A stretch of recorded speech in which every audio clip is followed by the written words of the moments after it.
Hello. It's Daak. Yeah.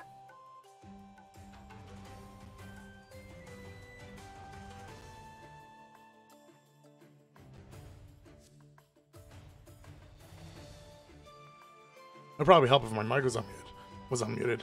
Anyways, what's up, everybody? This is Groove of War 1. I'm Gavin. I'm joined by Daak. Welcome to the live stream. Hello, everyone. This is a Swiss round tournament. Sort of been the talk of the town a little bit unofficially over the past week leading up to release. Had some lovely and awesome tournament organizers, Skits, Anemone Mirror, sort of wanted to get this tournament started up. They went ahead, they just said, let's do it. They have, we have quite an amount of entrants. I think we have about 50 plus entrants for this tournament. So that's actually no laughing matter. That's about as large as most pickup tournaments you'll get for a lot of main esports like Smash Bros. Or other fighting games. But yep, it's pretty fresh and new, and we'll see how it goes. The first one for this game. So we'll go ahead and get into it. Our game one here is between Hands and storryeater. Yep. And one of them is playing Nuru, who we've agreed is probably one of the up-running tier 1s at the moment, based on everyone's first impressions. Against...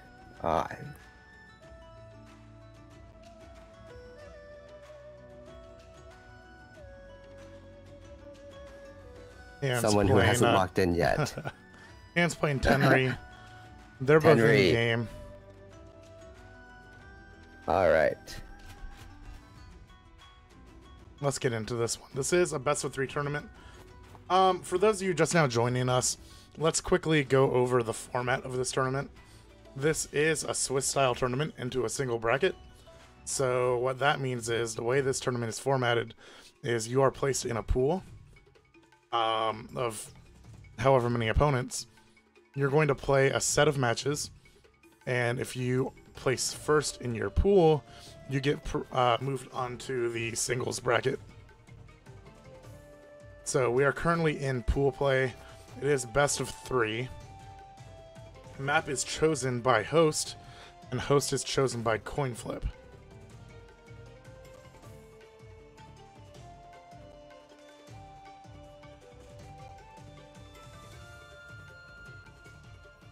Let's see. storryeater wearing the orange, Tenry wearing the black, and you know what? I think the dark gray is like low-key a high-tier color. Because it totally blends in with untaken cities. Like, I totally played myself game 1, the very first game I ever played on this. I was like, that's my city, and then it wasn't because I couldn't tell the difference between the colors. But see, it works on both sides. That's so true. If you're black, you might screw up as well. So it's high reward for high skill. It's some high tier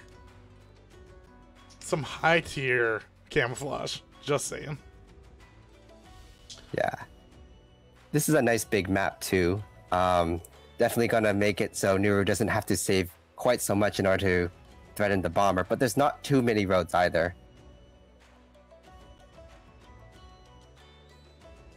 It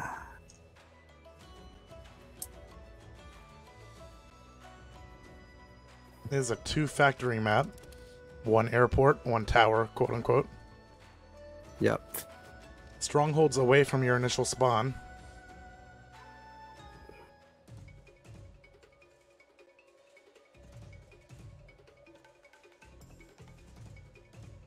I really do like opening with harpies usually, or aeronauts, I think is the generic term for them. They always seem really strong regardless of the situation. They're decent against most things, and they force your opponent to answer some kind of air unit at pretty low cost. 600 is the same as buying a tank, and you get to save a barracks build as well. Standard infantry in this game. do not have anti-air. That is true, and that is So, also a huge deal. Infantry cannot last hit a weakened harpy. Which is pretty important also, because a mage will take down most flyers down to 1 or 2 HP. So that means you cannot finish off with infantry. If you go air, you have to really dedicate yourself to air. Yeah. It's definitely something that is pretty powerful for an early play. So we haven't seen Orange get any anti-air yet. Well, the Warlock's down all the way down there, but it's going to be not very useful there. Saucers have 4 move instead of 3 and are slightly cheaper. We are looking at chat, so feel free to talk back with us. We this isn't like your most professional esports broadcast you'll ever watch. We're trying to build a community. Wargroove is a new game. We're all interested in it. We all want to get better. Yeah. That's kind of why we're doing this. We're happy that we had a chance to commentate such an early tournament and really and there's no try hidden to information. We don't need to delay the stream or anything, so we can actually see it right as it happens. I remember when I was playing, I was watching some stuff for Shadowverse early on, and it was always annoying because they had to give like a 2-minute delay, I think. So you would have people that you'd be excited to see their reactions to the chat was gonna react to what happened 2 minutes ago. So top right, we have a bit of a situation developing. Commander is outside of range. Harpy is in range. Neither of storryeater's units can actually counter the Harpy, so that's some free damage at the very least on the infantry if he doesn't pull it back. The one thing about Harpies is that they are pretty bad at taking villages. They take some serious damage from that, but they will absolutely wreck. Infantry does pull back and take at the same time, so gets out of the range of the Harpy. Looking at the overview, storryeater has been saving up. Storryeater has a massive lead, by the way, in income. 400 gold up. It doesn't look like Hands is going to be able to really make that up anytime soon, looking at his positioning. So storryeater with a great start. It's going to be an uphill battle from here on for Hans. Yeah, definitely. I'll settle on a pronunciation soon enough. Orange with great control in the middle as well. In this game, pikemen are absolutely slaughtered when it comes to moving over mountains or even forests. They really struggle.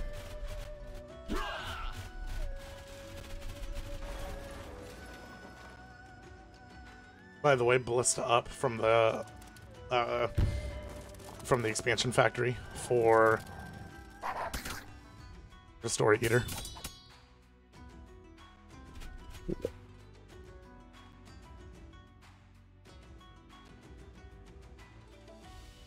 Yeah, I'm not.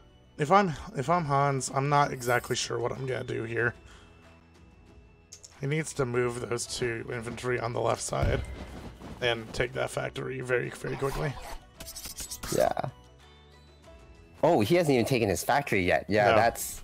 that's gonna really hurt him more so than the income advantage, because just raw unit advantage is something that people are not appreciating enough yet. It mattered in Advanced Wars, and it matters so much more in this game because your the design philosophy of this game. In Advanced Wars, you might have 4 factories, 5 factories by your mid-game once the map is filled up.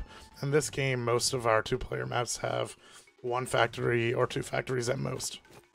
Yeah, this game is a lot closer to Advanced Wars Online, where people realized that having so many factories was terrible, and 2 factories, 1 airport was extremely standard.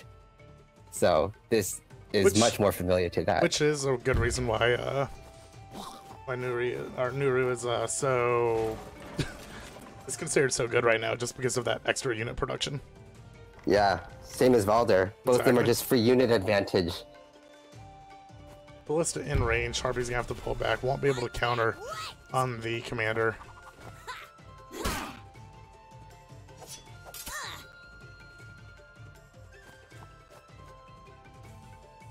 Double ballista, the second ballista won't be able to actually have an impact turn 1. It can't fire from its spawn.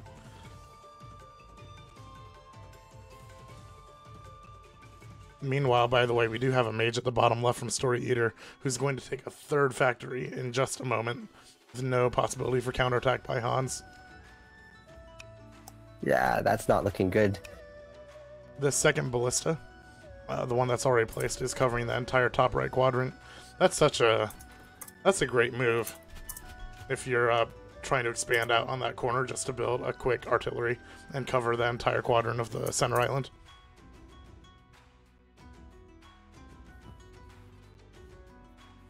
So if you're Hans, how do you get out of this?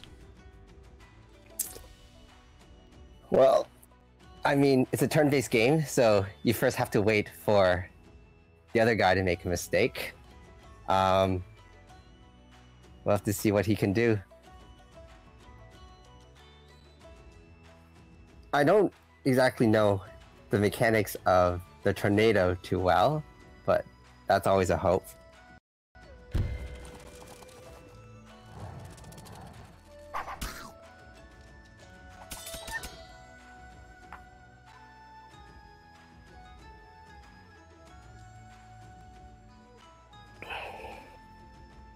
Let's see.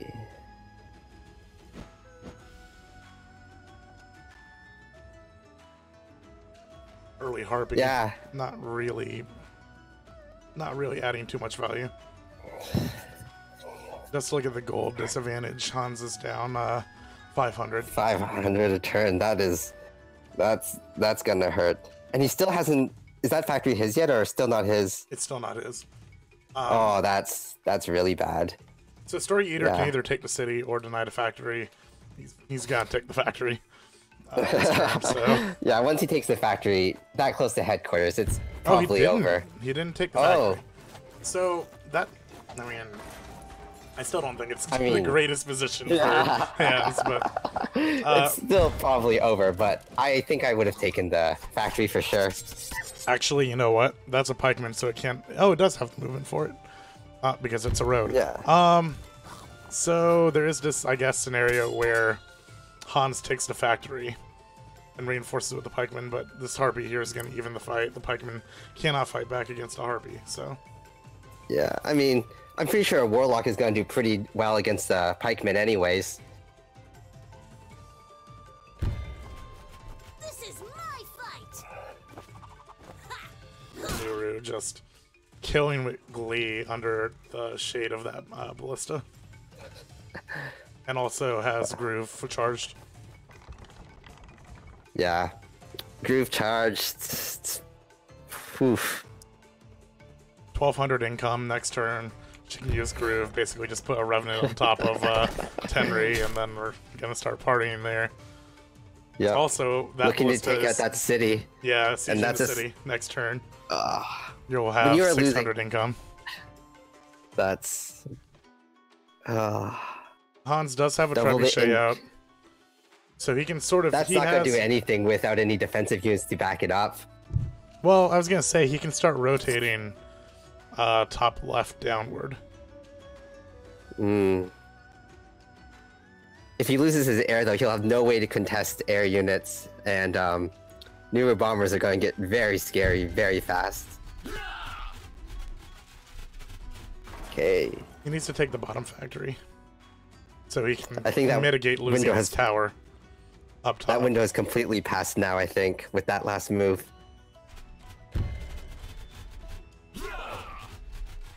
Wait a second. Did we get... Hold on. I just saw... Did a Revenant just spawn to bottom left?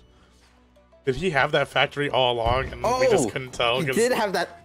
Oh, man. The gray factory strats outplayed us even. I hate to see it happen. Holy.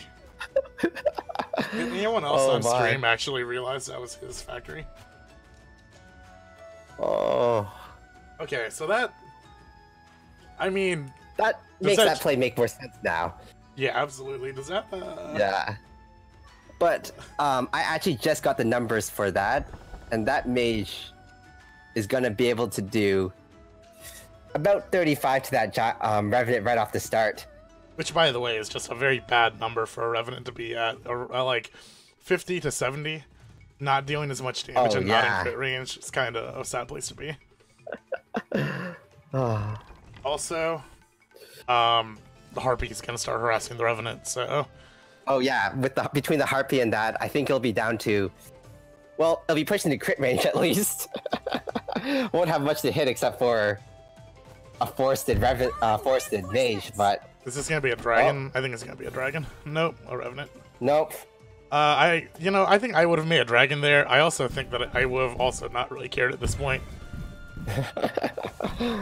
He's gonna try to take the tower in one move, but not really necessary. Yeah, Hands doesn't really have anything to. He's not gonna be building anything out of that tower. Yeah.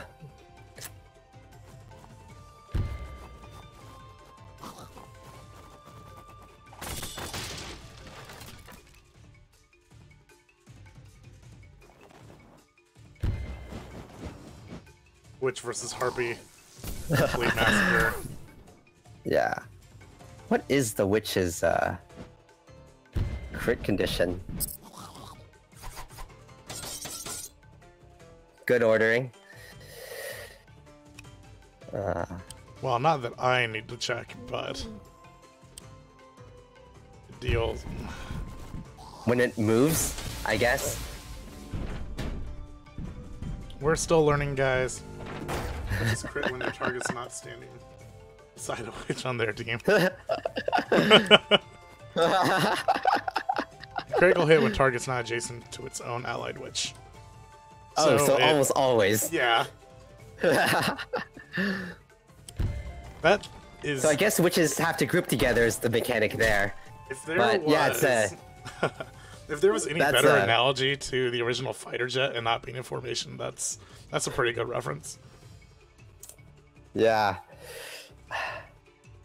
The big thing about witches in this game is that they have less mobility than the bombers, which is a huge deal. By one. Yeah, but I mean, the fact it's any amount is pretty big, I think. Means that you can still get your Dragon Bomber in from safe range, and at least get to drop the load. Their game is so interesting in this game. Just because like the speed of air is just so much faster than the speed of most ground. It is so much better than Advanced Wars 2 because air units are actually affordable. That was the one thing that a lot of people are commending Chucklefish on, is that the metagame for air and sea is a little more interesting. Yeah, for sure, because the metagame by web, which is what I'm mostly basing my experience off on, was basically non-existent unless you had an app specifically designed for it. There was no hybrid in between. Maybe you get a battleship to solidify a specific spot, but that's literally the only naval unit I ever saw. And landers, but we'll see. And a lot of that's by like merit of I only have three production buildings. One's ground, one's air, one's sea, and I have 2,000 gold in my inventory. I guess I'm gonna play air now. Absolutely. So this bottom left push that we were talking about is happening. Yeah. Hands is making that rotation, and to the contrary, Storyteller's actually not really pushing that hard on the counterclockwise. Well, as long as Storyteller has or Storyeater, I should say, has the income advantage, they don't need to push hard, right? You just take your time. The longer the game goes on, eventually you just win. So, 1,600 still looking gold. good for Storyeater. Yeah. We'll check income after this.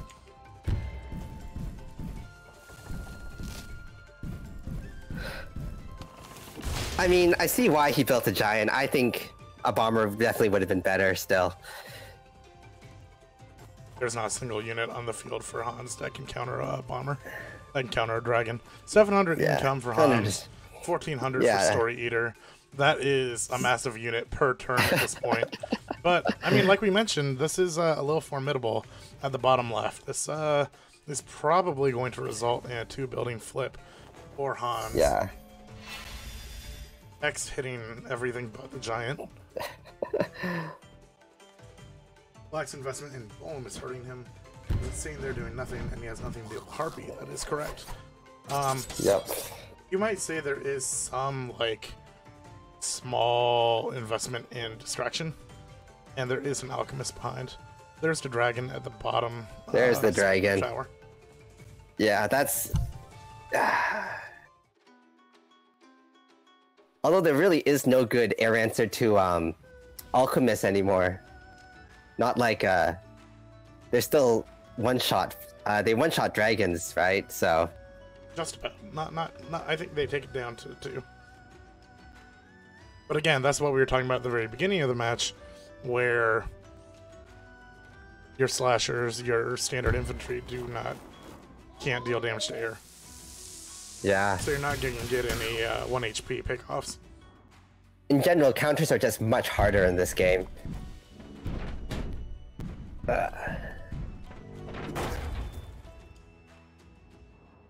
So the giant will live, it looks like, but... So I suppose I don't know if it's paying for itself. Hans could make the commander play, or the stronghold play, but they're definitely not going to win on the macro game here anymore. No, they have to... I mean, that's part of why storryeater isn't really pushing it, right? Why take the risk? Just right. Wait it out the longer the game goes on. Nure's been chilling at the top right for most of the game. Yep. I mean, I think that's the correct way to play in this situation, but it is... Oh boy.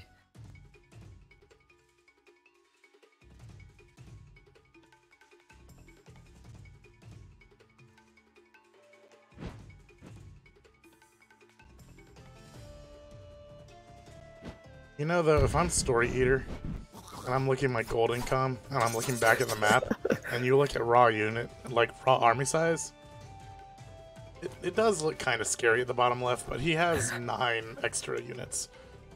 Yeah. Units counting buildings. I think a lot of that is buildings. That is a lot buildings, and actually, he is not building as many units out of his barracks as he probably should be. The players do not have Fog of War. This is quick play settings. Yeah. I'm actually not even sure we could spectate a Fog of War contest. We'll have to look into that at some point, but Fog of War, the problem with Fog of War is that it inherently leads to just randomness, right? Oh, I built the unit that counters your unit by chance, and now I win the fight, and now I proceed to win the game. Yeah, there's definitely pros and cons to both. That's usually why Fog of War isn't played in these games. Yeah. Right, and there's always, like, from the streamer perspective, are the settings, like, robust enough to be able to stream a Fog of War match without cheating? If we were concerned about cheating, we'd probably do a delay or something, and that would probably be fine. For Fog of War. But, yeah. But then again, for a game like this, you would need a really long delay. Right. Borderline. It'd be borderline VODs at that point. If the map is large enough, you would see the unit in production before it reached your side of the map. But anyways, yeah. We'll get back to this tournament. Hans is sort of getting starved on 2 flanks. The giant at the bottom is going to get killed this turn. The alchemist is in the back to sort of counter the harpy, but I don't expect Storyteller to have much problem with that. Trebuchet moved up to counter the giant. We did have a second alchemist just get produced at the bottom left. So that actually is pretty deterrent.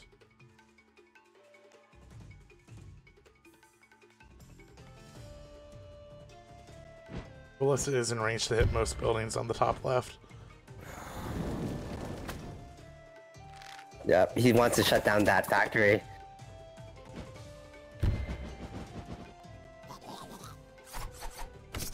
That's a bit surprising since he's probably going to lose his dragon over that. And he's not going to be able to capture that factory. Welcome to the stream, Yuri. Happy to see you stop by, and thanks for giving us such a great game to commentate on. Yeah, you did a fantastic job. You could have just made repackaged Advanced Wars with better multiplayer, and it would have sold like hotcakes, but you guys made something great.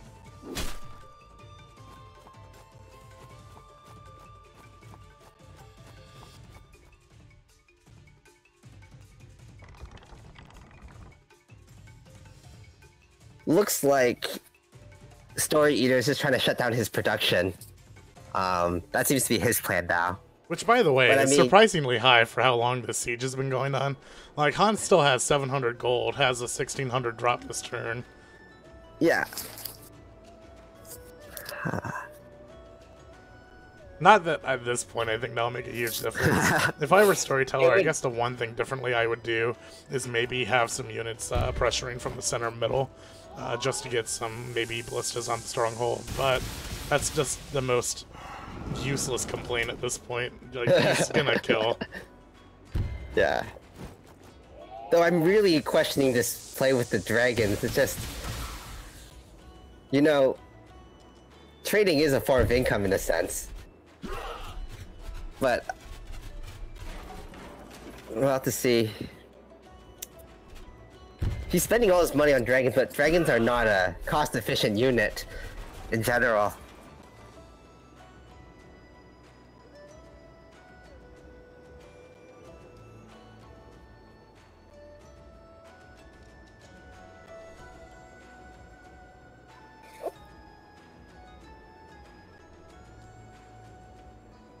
Hans, if you watch this VOD later, if I had to give you any suggestion here,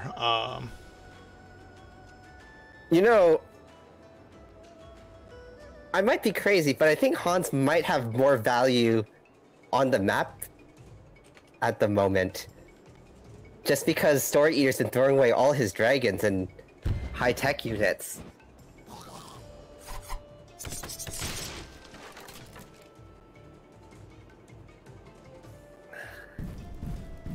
Like, I think he's gonna lose another dragon now. Next turn.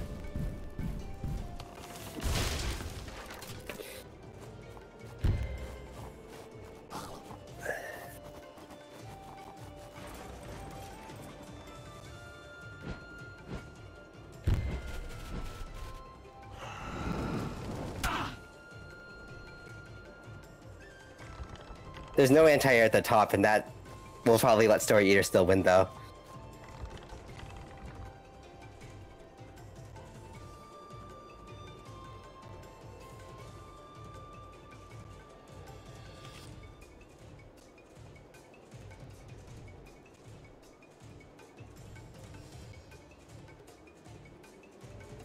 Yeah, the whole sieging thing is way cooler than the old game where you just try to sit on the other guy's factory.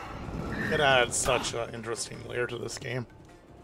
And just more flavorful too. It's always like, oh, there's a guy sitting on the factory, I guess we can't make it, versus, oh, the factory's getting bombed to hell with dragons Right. and everything. It makes the siege game way more interactive. Yeah. So 2 alchemists are on the board at the bottom. Not that it's gonna But make that's all too he's- big a difference. Yeah. This this giant at the bottom left, surviving at 1 HP for most of this game, quite the hero. I don't think it's done anything since, I don't think it's actually moved. It maybe attacked a few times, but that's about it. It's eaten a lot of attacks that were meant for other units, so that's admirable in its Yeah. own right.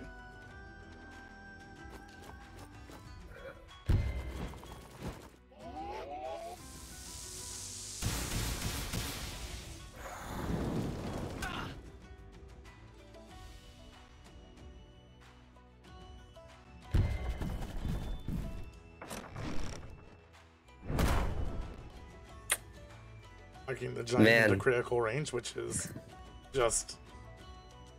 You think you get a victory, and then that crit giant one-shots your army.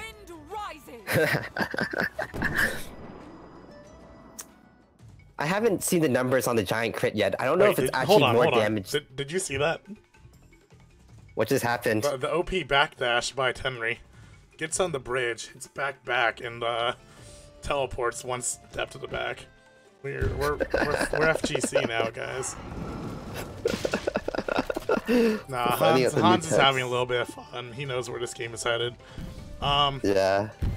Wave dashing and Wargroove, absolutely. Let's see if this crit giant actually kills a set of pikemen. Does not, See. but I don't know how much damage giants do with crit still, because they'd have to do like twice the damage for it to actually do more than a full health giant, right? it's substantial. Obviously, there's a big difference between a 3 health crit and a 4 health crit. Yeah, for sure. We'll have to see the numbers eventually. No one's really tested it yet because it's a bit difficult to test with everything else. There's a lot to learn still, which speaks a lot to the game.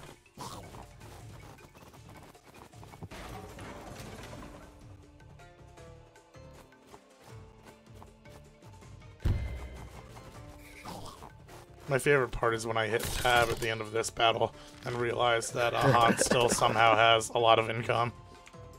600, I mean, I don't know. I'm so confused. Well, barracks don't count for income anymore. No, they do not. Him losing it technically doesn't change his income.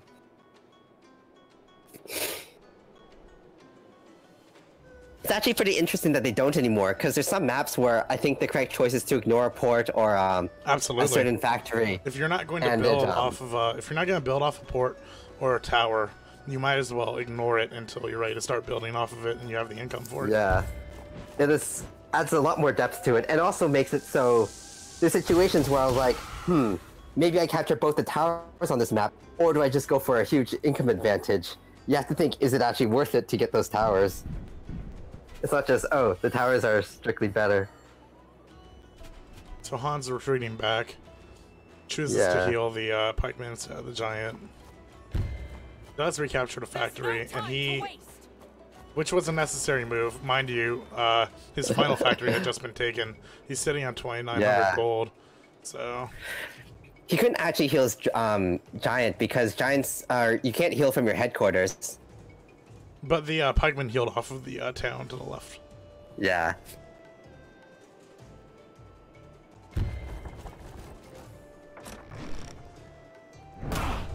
The siege continues. 2 trebuchet and 2 ballistas. The Nuru storyteller just doing the natural play. You're gonna just keep the factory down. You have no production. You're either gonna win by rout or you're gonna win by stronghold here in the next 3 or 4 turns.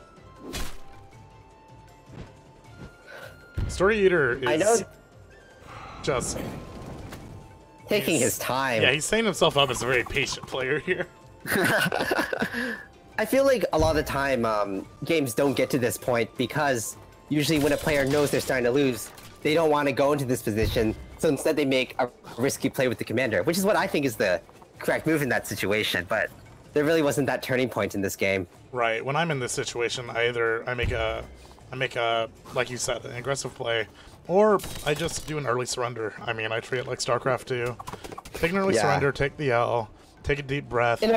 What did I do wrong? I don't think there's any bad manners in leaving early in a 1v1. No, not at all. No. Take that time, decompress.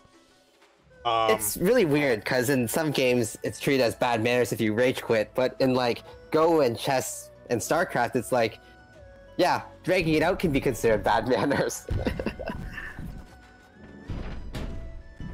Regardless, this is a day 2 tournament, so people are sort of getting in their groove.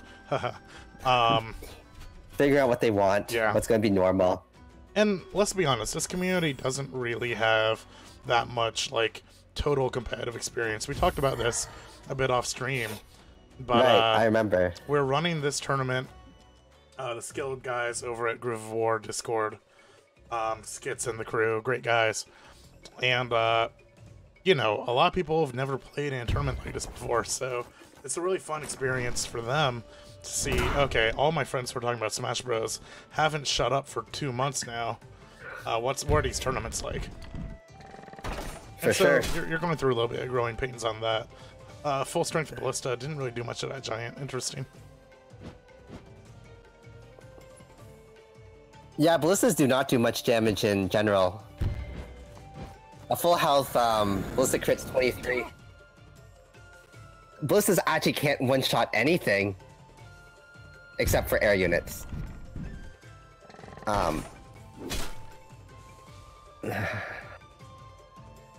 Very intimidating, though. Definitely. Yeah, range units are very powerful psychologically, just because it's so threatening. You don't want to enter the range, right? You just want to stay out. And that's a knockout on Tenry. So that is going to be the end of the round. storryeater takes game 1. This is a best of 3.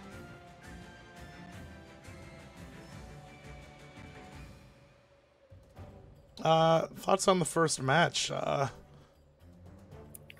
Seemed like a pretty textbook game. Once I got the advantage, they pushed it until the game end.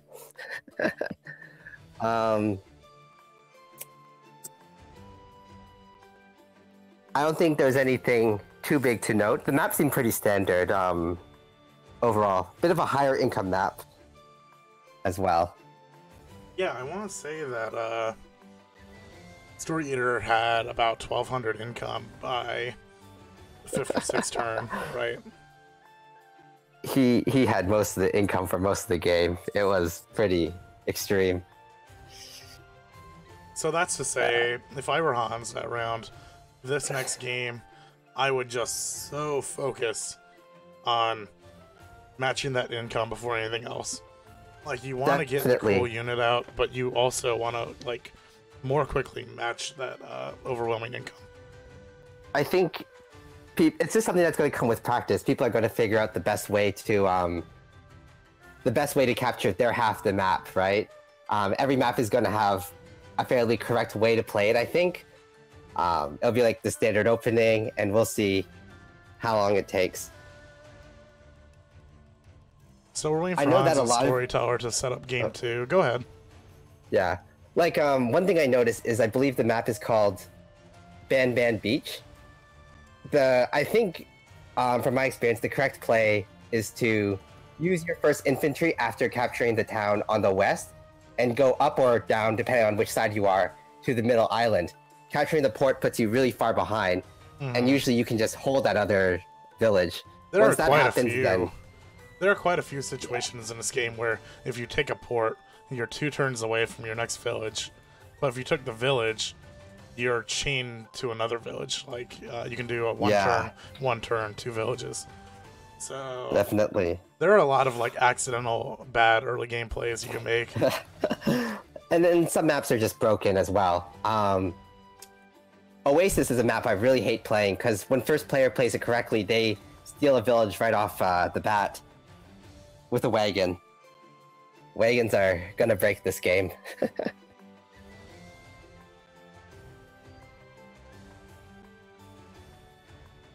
So, just to say hello to everyone who's watching, thank you so much. This is Groove of War number 1. Tournament set up by Xskits and the guys over at the Groove of War Discord. They'd been playing this tournament for about a week. I approached them earlier today and said, hey, do you guys want a streamer? And here we are. I'm Gavin. I'm joined by Daak. How are you today, sir? Hello. Good, thank you. How about you? We'll be your casters for today. Our second game, just because we weren't exactly sure what the scheduling would look like, we didn't really realize how long it would take to get into a game and how long games could last. So our second featured show match for today, they're already playing game 2 or game 1. We'll sort of we'll join them for game 2 potentially, or we'll just skip ahead to our third match. But sounds pretty reasonable. Some of the scheduling for that. We'll have to figure out scheduling in the future. We might even just kind of...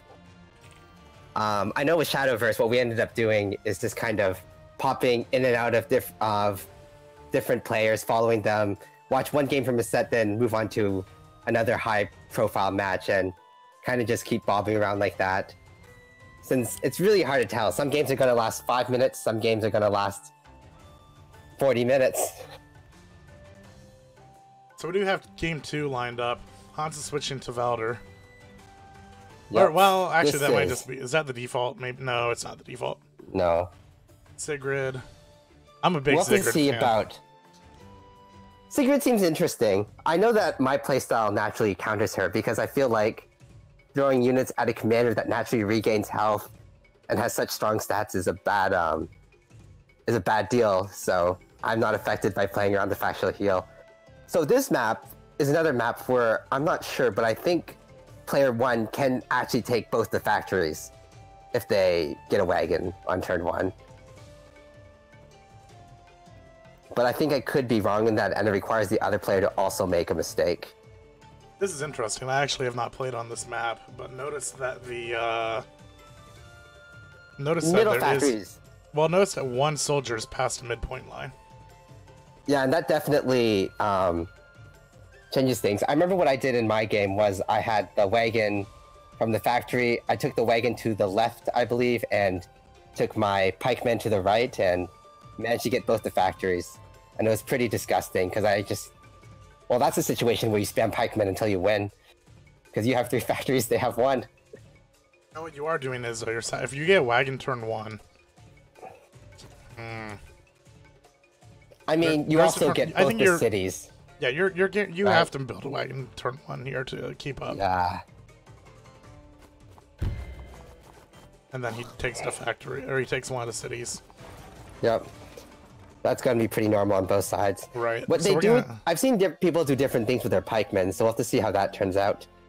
Yeah, do you stay and defend the city? Do you move and take one of the... Do you start moving towards the sides? There are a lot of quick options you can make after this turn 1, quote-unquote, optimal move.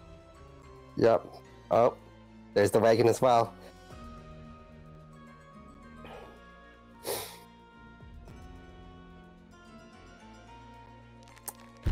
But really quickly, before we go on this match, I just wanted to tell chat and our viewers about sort of the format of this tournament. This tournament is a Swiss tournament into single bracket. So the actual length of this tournament is 1 week. And players will play 4 matches over the course of the week. And that'll determine their seeding for their pool. The first seeds out of every pool will go on to play into a single elimination bracket. So the matches you're watching now, if Hans loses this match, he's not knocked into a loser's bracket. He's not knocked out of the tournament. He'll be playing other people in his pool, Swiss style, to see if he'll progress on later in the week. And I'm a really big fan of this format in general because it means that new players will still get to actually play games. Like, it sucks to set up for a tournament and round 1, you lose, you're kicked out. Well, I didn't really learn much. I just got my ass kicked. How do you learn off of 0-2? Yeah. Another part about Swiss format... by the way. Another nice part about the format is you get to play against relatively even players, right? So if Hans loses this, he'll play against somebody else who in his pool who lost his first game as well. Yep. So you'll sort of probably get at least win 1 game and get to have some even matches at some point. Right. So Swiss, I think, is absolutely the best choice for tournament format for this type of game, where it's like grand strategy. Games take a while. You have time to adjust and think. And just based on the fact it's a day 1, day 2, whatever tournament where you want to get people don't know what they're doing. People want to play. What a surprise, right? So this wagon does load up and moves to the left side. We already have some broken symmetry there.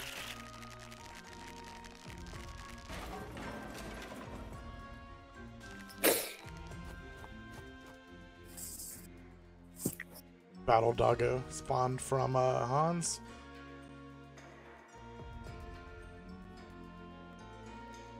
They were moving up. Actually, you know, now that I see it, Hans did not take his opening village. Or the opposite village on their side.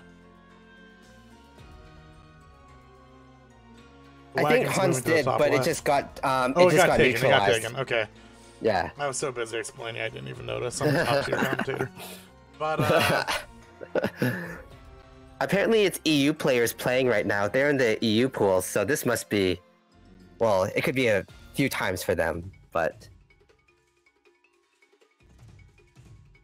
About midnight. Yeah. About midnight over there, give or take an hour, depending where you live. I've had worse sleep schedules before. You see, now now that they know this, the real strategy is if they can stay up later than the other person. That's right. Hans is playing the late game. So this is good pressure from storryeater. He's gonna move both sides, and I actually don't really think I think I'll take this. Hans really has the tools to counter on both sides. Can contest the left one, I think, because he has the wagon close enough, and I think it is loaded. He is 1 turn late though, so Hans is gonna take 1 left building and 1 right building. and Hans will have to fight to get it back. Storyteller's going to take one building both sides next turn. I wouldn't want to be Hans right now. And there's still that pikeman there. Yeah, he hasn't done anything about it. Hans pulled his pikeman back, which I haven't seen before. He'll have a 1 unit advantage going into the right. So that actually is not the worst situation for him. And his total unit on the left actually isn't the worst either. Yeah. Using it, that dog is not going to do anything against that pikeman. No. That is, oof. The pikeman is going to throw the stick, and the dog's going to run off the battlefield chasing it. That said, that pikeman is actually pretty isolated. It's going to take time for it to do anything meaningful. Pikemen, when they're next to a city, can be a bit hard to dislodge sometimes, though. But it also is not doing anything right now. Yeah. So they took factory turn 1. So storryeater can spawn a unit and overwhelm on the left. Trebuchet on the right side. Storryeater noticing that he does have a bit of a deficit on the right. Yeah. I don't know how I feel. I usually don't like building trebuchets early on because I feel like you need to just have enough units to defend them. I think it's good for the smaller the map is. It's gonna work out for. It's absolutely gonna work out. Yeah. It's gonna work out for storryeater because storryeater is gonna put it right above this forest line and just cover this entire section of the map. Yeah, he'll probably produce a few units out of that factory and he'll be fine. By the way, knights are also not very great running into pikemen. They can be alright if they get a crit, but it's not very good. Because with the crit, they do... Oh, we're about to find 75 to spearmen. I think it makes them trade almost evenly in terms of costs, but it's still not a great deal. How do you feel about doggos as a unit in general? So they fill in sort of the recon role from Advance Wars, but I'm not sure. Definitely... Like, I sort of question their viability at the moment. I find I usually build quite a few of them when I'm trying to... I need units at the battlefield as quick as I can. I just need fast units. Usually just to reinforce a push or something. I'm not gonna... By the way, they're usually not a default choice. Massive thing on the right there. Massive thing on the right there. Hans was 1 space slow on that skeleton. So it's going to be very easy for Storyteller to take that right factory as well. So he will have 2 factories to counter whatever flank he wants to. I don't know if Storyteller can actually take that factory safely right now, just because of how many units he's behind. That trebuchet is going to be such a big deal in 2 turns. In 2 turns, though. Well, let me put it this way, right? There's nothing on the map at the moment that Hans has built to deal with the trebuchet once it reaches. If he has nothing on the field right now, it's going to take 4 or 5 turns to deal with the trebuchet. He does have the knight. But yeah. I think I'll take this. Storryeater's probably just going to take this factory and run. Can't really hold it. Oh! Trebuchets have a lot more movement on road than I remembered. That's incredible.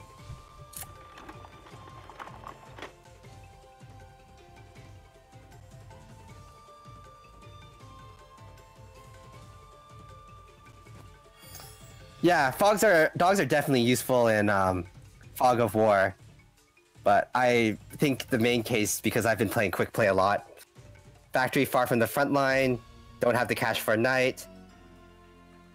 That pikeman just became a lot more hard to deal with for that 8 health knight. Yeah, that's the thing about when you have the pikeman sticking there, is he just heals up on the city, then suddenly it's like, oh. This is, by the way, actually this is not really the worst spot for Hans, mainly because of the range of the trebuchet is not quite there. Yeah, but So if I were Hans right now, I would take this building.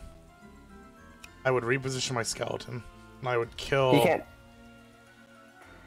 He can't take the building right now, though. He can just poke it to neutral. But he can. You're right. You're right. He can neutralize it. Is what I meant. Yeah.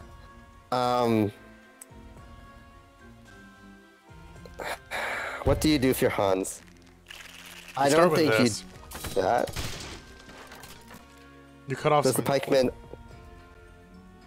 I would have done the pikeman for that one because that's the only thing the pikeman can do. I think the pikeman doesn't want to be in that because I don't want my pikeman getting hit by the trebuchet next turn. If anything stays in trebuchet range, I want it to be my lower health skeleton. There's not any need to put anything in trebuchet range right now. Which, by the way, this range indicator is a little bit deceitful because the range is gonna end next turn. Right. I'm interested to see how the meta play with the weather and first player turns out because being first or second player matters a lot. Matters a lot for when the range changes for you. I think it means that if it's sandstorm, if range is about to increase, then first player has advantage. If range is about to decrease, then second player has advantage. So taking a quick look at statistics, Hans has one factory, or one village to his name outside of his headquarters. Yeah, no, things are gonna get bad really fast just from the factories. Here I come.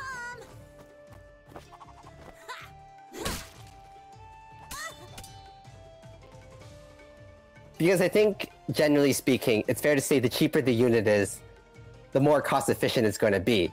What your real cost is in how many factories you can build from.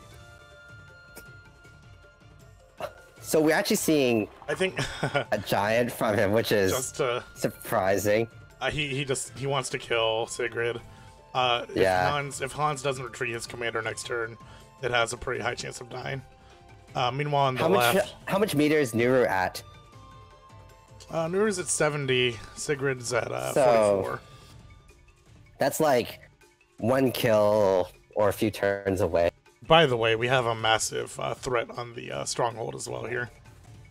Oh yeah. Definitely not like a kill threat on the stronghold because of the knight and two skeletons, but these units aren't gonna stop pouring out from that left factory, so. Hans cannot really field a second flank due to his income and his positioning. I mean, what's he going to build that helps him at this point?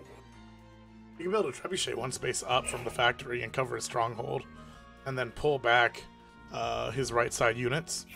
That's one option, but that's kind of more of a delaying the inevitable option. Yeah. No, storryeater got the advantage, didn't make any big mistakes, and there doesn't seem to be any room for a comeback here. I feel like knights are only a unit I really build when I'm winning and I just want to win harder.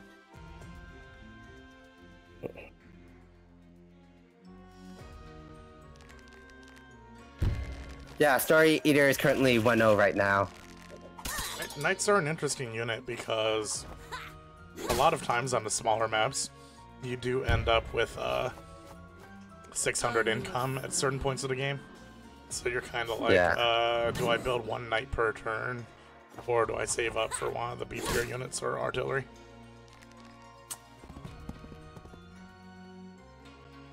By the way, minor note, since you can't rest a unit on top of a village, villages do make very good walls. There was actually a little bit of threat on Nuru at the top right, but Hans didn't quite have the army to actually kill the commander, but if he was a little stronger, then that positioning would be great to ensure that you don't get 4 attacks on the commander. Yeah. It's also worth mentioning that not everyone knows the rules for cities, so if it's neutral or yours, you can walk right through it, but if it's your opponent's, you can't. That's the precise rules on it. I think Nuru just kills now. Nuru does have super. I'm not exactly sure. Well, Giant, is Trebuchet in range of Sigrid? yeah, you guys are looking at this the wrong way. A lot of people in chat are saying that Nuru is under threat. Actually, Sigrid is probably gonna die this turn due to Trebuchet. Yeah. That's 2 health. 4 versus 2. Oh, that should actually, that might not be a kill, actually. kill. It will be a kill as soon as he summons a unit that can move this turn. He has nowhere... Oh, no, you're right. He can move through the city, right, yeah. Yeah, he can move through the city. Okay, yeah, this is a kill. 2 to the left, set 1 down. He's actually looking at... I can tell you exactly what he's doing right now. He's hovering over Sigrid, trying to decide if he's going to attack at 12 damage. But he really just needs to be moving to the left and summoning a knight and stabbing her. Yeah, just drop pretty much anything. I mean, BM it. Do drop a slasher, man. Just you got this. Oh, the really funny part is that this is one of the situations where if he did It's gonna be a knight. he It's gonna be a could knight. actually die. Oh, it's an alchemist. Missed. An alchemist that Wait. healed this turn, dude. Okay, Dude, Huh. how much So- meter is Sigrid at? Sigrid is at 73, so he's not. Sigrid's nah. not going to get ult off of this. The giant can run forward through the skeleton and punch Sigrid again. Punch Nuru again. Yeah.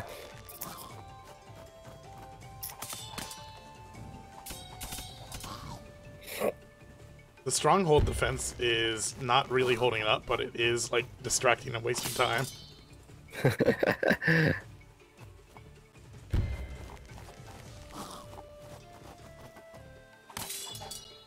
I didn't necessarily think summon and attack was a very risky play either. Maybe. Yeah, no.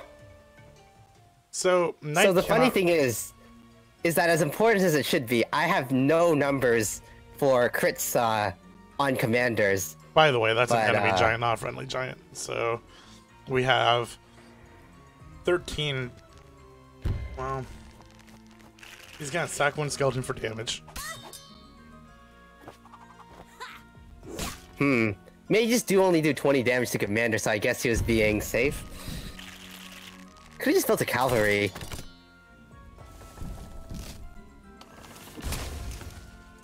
It's a good thing skeletons don't question their commander.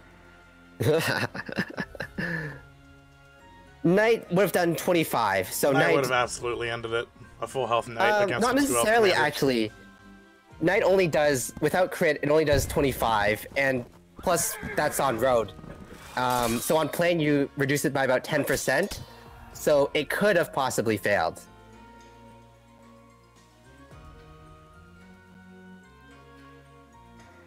I'm not sure if there's the any good room news for a is- crit range with the forest. The good news is we're never gonna find out. Unless Story's listening to the stream and spawns a knight for us. Are you afraid? Actually, this is suicide, so Hans just called surrender. Yeah. So be Alright. So that is game 2 of this best of 3. Storryeater Yep. takes it and advances to 1-0 on his pool. Hans will move down to 0-2. Both of them are in the EU half of this tournament. So our you're pools- gonna want to double check the codex for what rank does exactly, because it does it does a lot of things. it does a bunch of different things.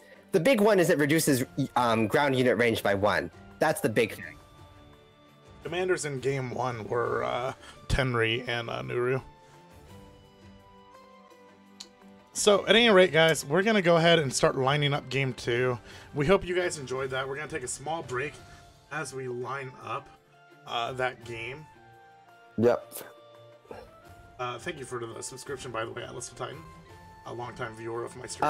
Nuru 1. Nuru on both games. So that's Storyteller 2-0. Yep. So that is that for game 1. We're gonna go line up our second game for you. I think they're in the middle of game 1. We might line up a different match just to get you guys some content fast. But you're watching Groove of War, number 1, a 1-week Swiss tournament leading into a single bracket finale at the end of the week. Shout out to everyone who's watching. We will see you again in just a few minutes. Have See a ya. good one.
All right, welcome back. We are live with Groove of War.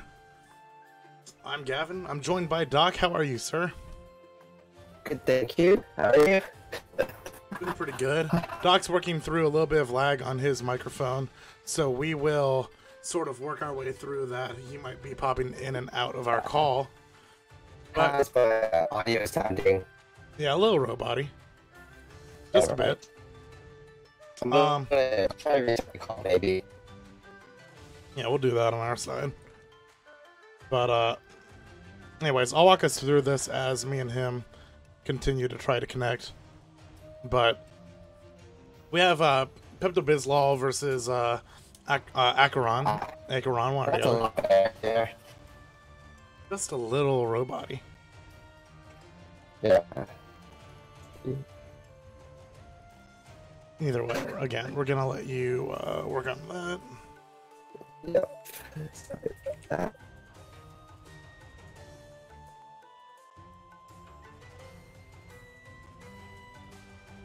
Alright, so they're gonna go ahead and start their game.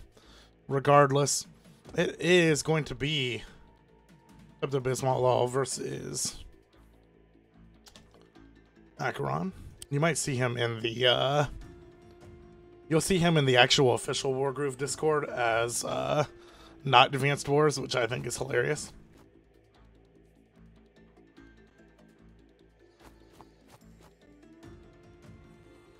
Peptobislawl in the red.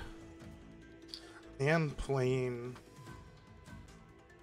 Sedge this game. A lot of people swear by Sedge's groove. Calling it very good. I haven't actually seen a successful Sedge chain in action. We'll see if Pepto gives us one this round.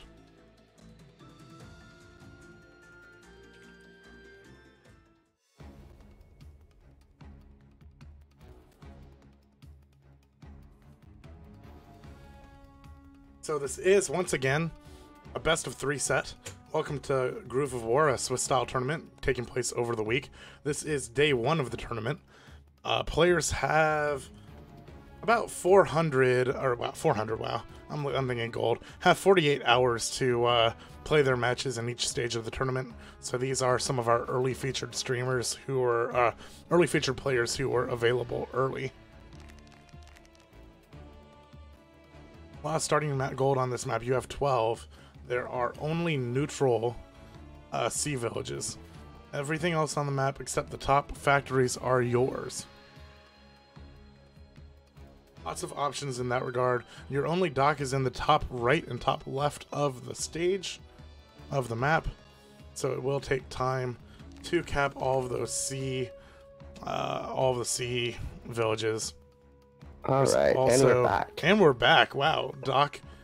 It was Discord just thought that US East would work better for some reason. Well, you know what they All say, right. East Coast, West Coast.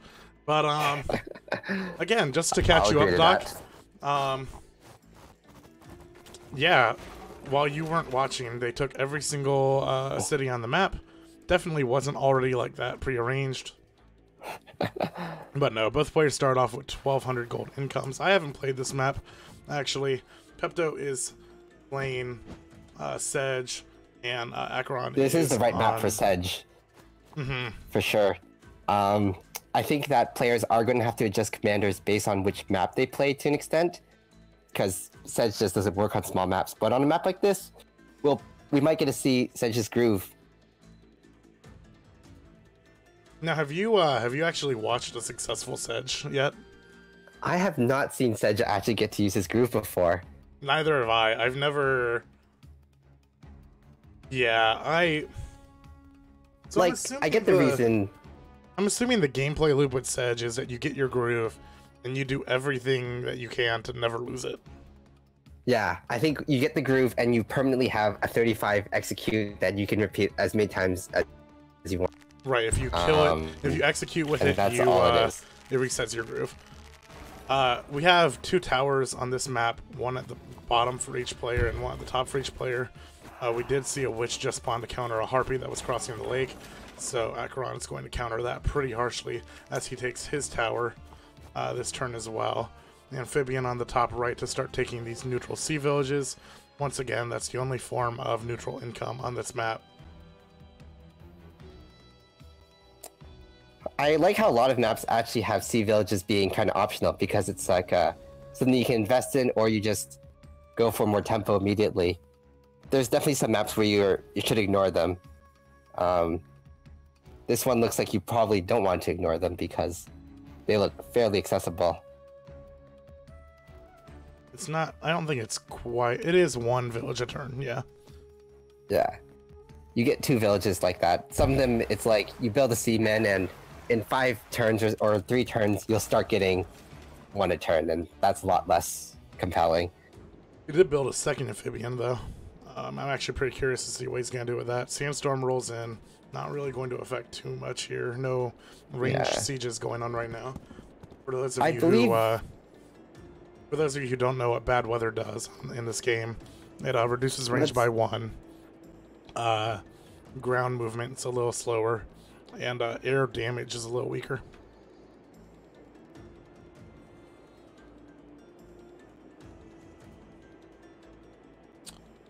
Turn 3 Drake for Pepto. Yeah.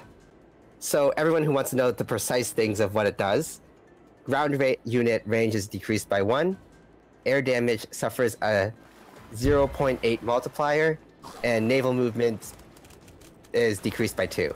Well, ground movement is not affected. Nope. Okay, Only naval got that unit. part a little messed up. So it affects all 3 theaters of war. By the way, sea turtle for Pepto. Interesting. I haven't seen a sea turtle yet. Answering 1-to-1 on the double amphibian for Acheron. Yeah. I think turtles are better than doggos in this game. On non-fog of war, maybe. Yeah, it's like recons, right? You're an idiot to not build them on fog of war maps, and you feel like an idiot when you build them on non-fog of war maps. You know, they're really cheap, by the way. Turtles are only 400 gold. I haven't actually seen them battle, so I don't actually know too much about what they do. Oh, that's gonna hurt. That's an instant kill. This witch is gonna just chase this dragon as its life purpose for the next few turns. Yeah. I'm always a big fan of early witch just to control the air, because if you only have 1 tower Hex spawn, is pretty easy to get value out of. If you hit just 2 high value units, then it's paid for itself already. well, think about it this way too. If there's only 1 tower on a map and you have 2 witches, then your opponent no longer has air units. So That is very true.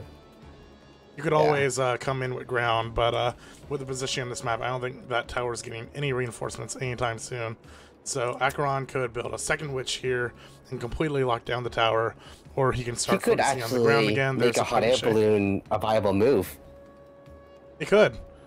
He'd also have to start is- building a lot more into anti-air, but look at this threat right here from this trebuchet. It's going to start moving forward, and there will be no crossing that midline for Pepto. Yeah.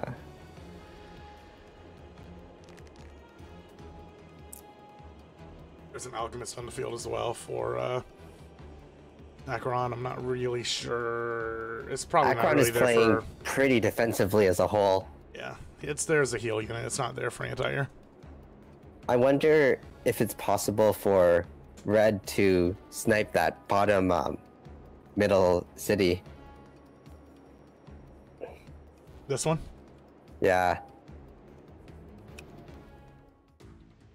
I'm pretty sure This this turn seems is... a This bit turn out of is, position.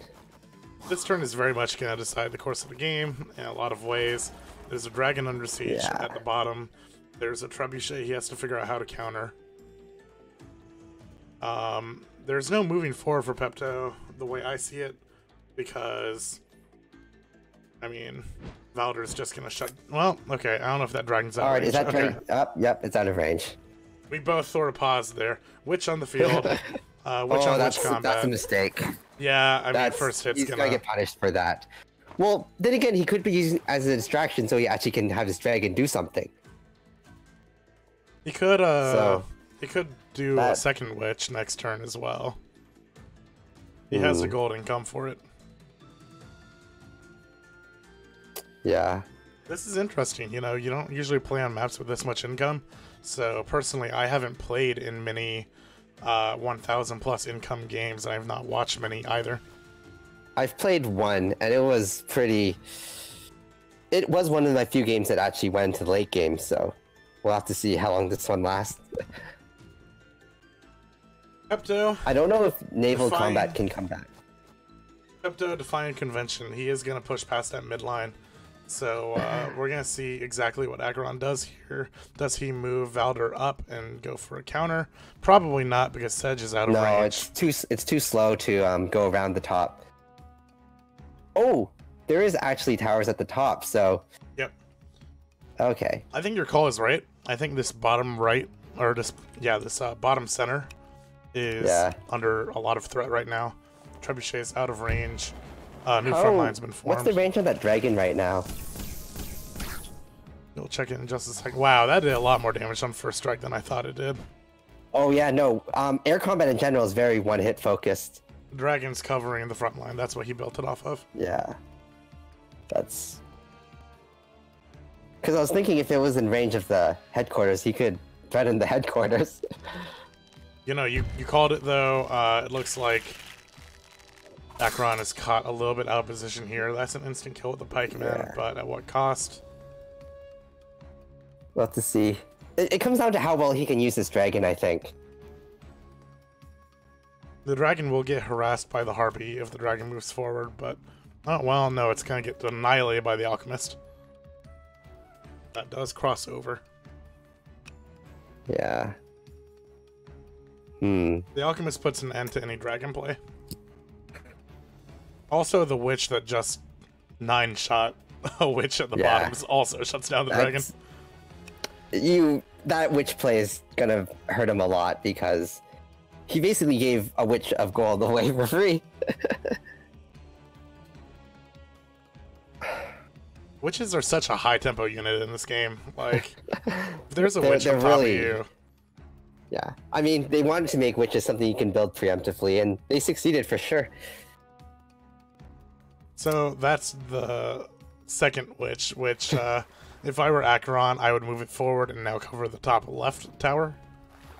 Yeah. We were talking earlier about locking down towers with witches. This is a fantastic time to do that. Yeah, I really don't think dragons are worth building unless you can lock down the air. Dragons are, yeah, absolutely. If you have no means to control the air, then you have no right to have a dragon. Yeah. Because you can say alchemists shut down dragons, but it's like alchemists shut down in an area around them. Dragons can move really fast. That's why witches are the real answer. Absolutely. Witches have fantastic movement speed to escape alchemists as well, by the way. That is very true as well. And if you have two of them to shut down a tower, then they also transition. Once you've scared them away from the air game, your witches can swoop in and deal 20 net damage to an army with double hex, so... That's pretty good. It'll loosen up a lot of armies. Suddenly you get a lot of one-shots off crits, and... So we were talking about Acheron's positioning. He does have quite a unit lead, at least centered around his base here. Yeah. Pike units being slow is really hurting him right now, because if you want to go aggressive, you can't do it with pikemen.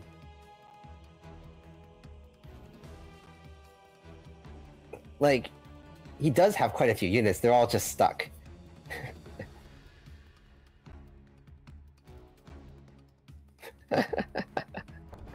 Nice. So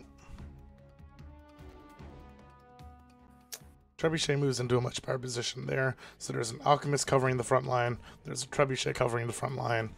There are two commanders on the front line. Acheron definitely pulled back his defense together on that turn.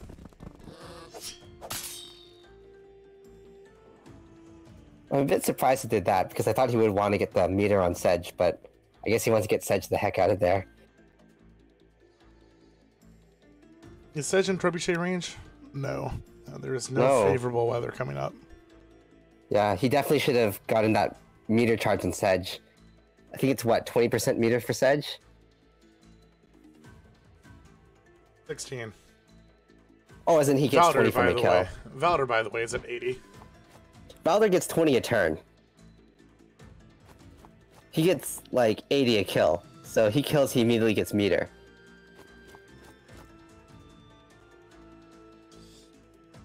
This dragon is going to be just out of range of all of that anti-air, but this witch is next turn just going to move up. The alchemist on the mountain is going to restrict range a little bit.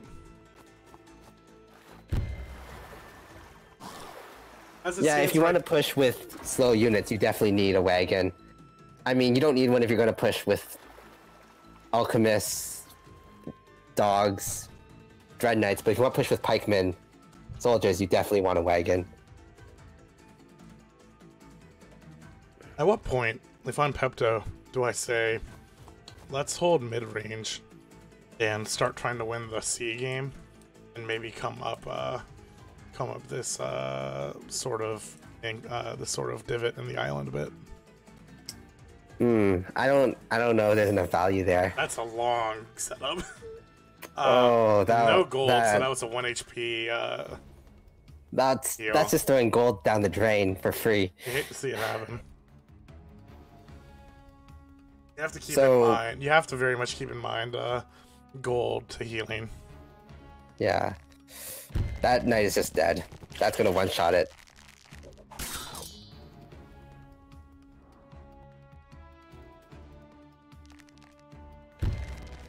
Very good job, by the way, critting both of those pikeman attacks.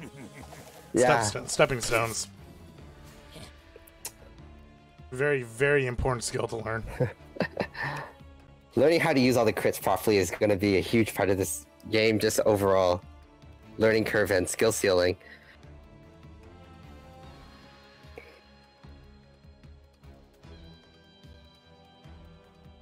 Yeah.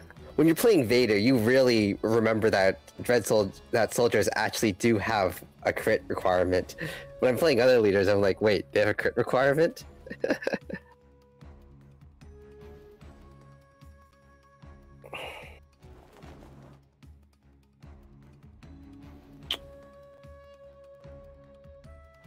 Which is out of the range of the alchemist. Yep. If the alchemist was one square down, he would have been able to chase off that witch, I believe. Yeah. Thank you for joining us, everybody. You're watching Groove of War #1. Swiss style tournament taking place over the week. I'm Gavin, joined by Daak. Hello. We're watching Peptobislawl versus Acheron. And Acheron is dominating the air game. But it's a bit of a mishmash down here. No one has an income lead yet. Actually, it's Pepto has a. How long has this amphibian? How long has this amphibian been sitting up here? Did he just forget about it? Yeah, he did. Oh, I've totally done that before, but I hate to see it happen. We're about to find out if Acheron's watching this stream or not. But pro tip for everyone on Switch: hit right trigger and left trigger, and it'll cycle through your idle units. If you're on PC, hit your spacebar. Never miss another unit ever again. Well,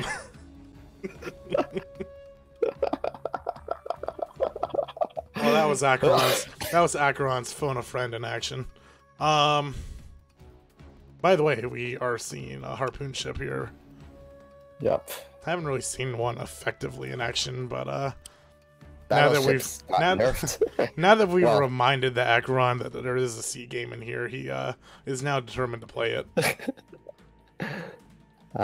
We likely are not streaming tomorrow, just due to the pace of the tournament. If we do another set for this tournament, is likely to be on Monday, or likely on Monday. It would be Monday afternoon around this time when the next set of Swiss rounds start. Yeah, we'll probably pick some more fun games. I think a lot of people with a little bit more warning will be excited to schedule some stream games. But this, you know, this game is a little bit more competitive. Players are going to be a lot better by then, I think. Oh, absolutely. People are going to know more. People are going to learn over the next day. It'll be interesting to see what happens.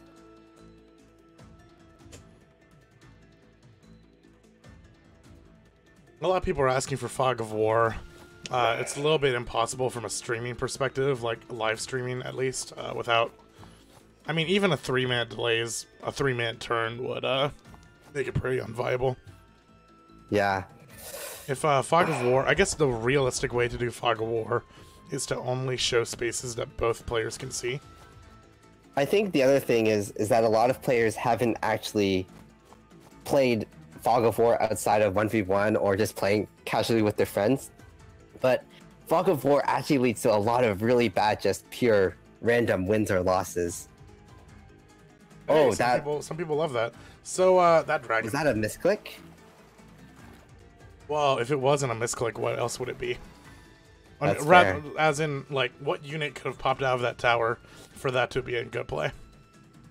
That's actually very true.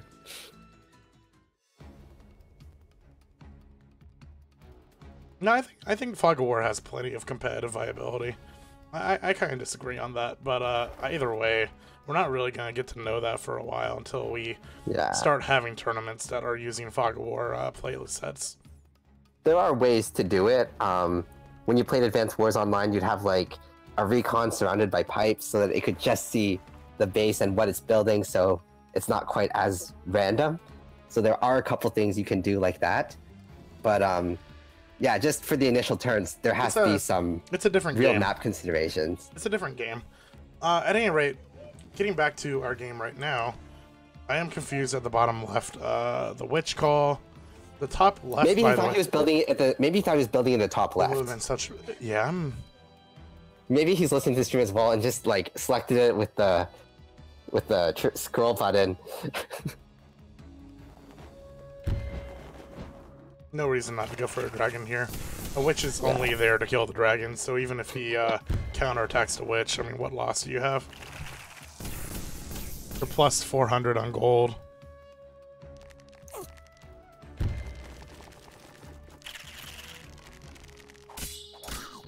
Yeah. Acheron going for the attack. Weakens the Alchemist. The Alchemist will not be able to counter the witch. Archer's out of range. Valder for value. Great decision by... Oh, okay, so this is going to kill the dragon. And then he can walk up with another unit to kill the Alchemist. Yeah. Battlecopters now can attack bombers. And that's another reason why Harpies are just so awesome in this game. They do so much.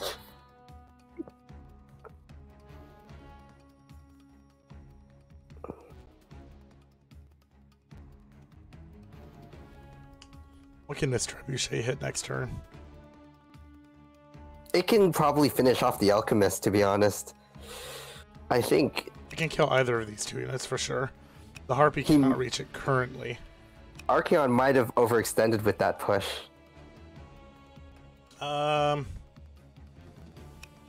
Because the Witch can't do that much damage to the ground. I think most of those units there are going to die. This is a pretty high value X, though, if he pulls it off. Let's look at gold really quick. Acheron has bank. That is... that is he has bank a huge two bank. factories. Harvey spawn on the top right.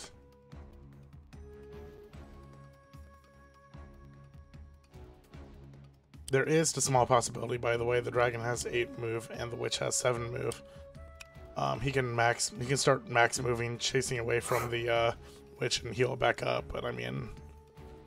I'm pretty sure air unit, you can't move through enemy towns with air units still. I'm actually not sure about that one.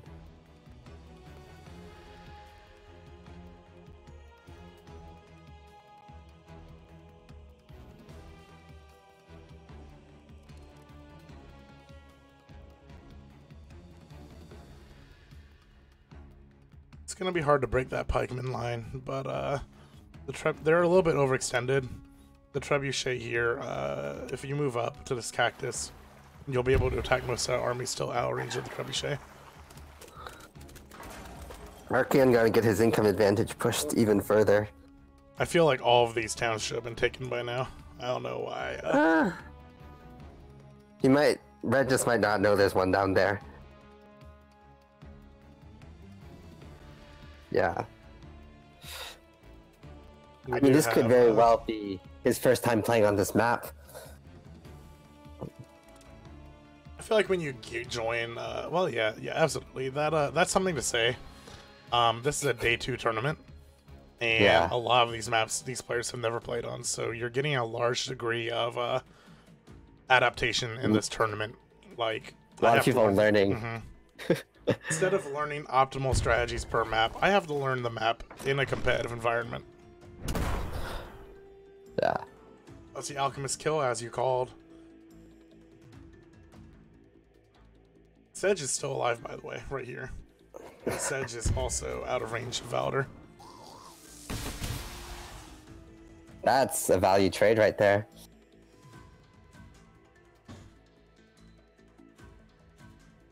I think what...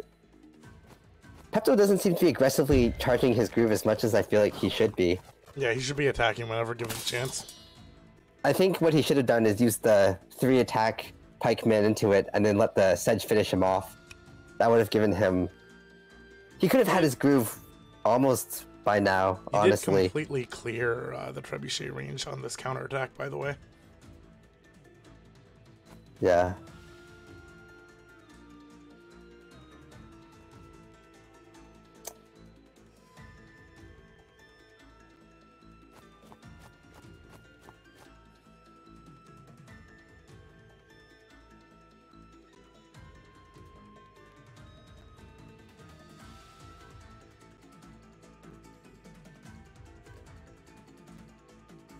Oof, that's a lot of clumping.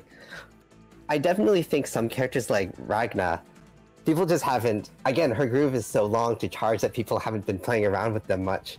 But she can probably break entire armies by herself. If I'm Acheron and I have 1400 gold a turn and a witch next to 7 units, I'm mashing that button right now. And no air units to counter, by the way. We'll find out if he's listening if he suicide bombs it now. This witch has literally... Oh, the ballista is there now, though. The witch can move to this space underneath the harpy and hex this entire group and be out of range of the archer and the ballista. I'm not sure if the archer is necessarily showing the proper range because there's units in the way. Actually, it also doesn't show proper range because the next turn is favorable wind. Yeah. He either uses the witch as a suicide bomber, basically, or gets it out of there. Both players. This is just what's going to happen on a day 1 tournament. All 31 of you. I didn't realize that bottom right-hand corner is not actually a village. That's a port. That makes the strategy of sending harpoons and warships up that strait a lot more viable. Yeah, suddenly that's actually pretty interesting. Okay, to all 31 of you in chat, repeat after me. I will use my triggers and or my spacebar to cycle through units. That way, I can kill the dragons at the bottom left of the screen. Yeah, out of all the things in the tutorial, I'm surprised that's not one of them because it is super helpful. I discovered it. I think it's in Advanced Wars as well, maybe, but I'm not sure. It is really easy to forget on these big maps, especially if you're playing on the mobile where everything's zoomed in so much by default.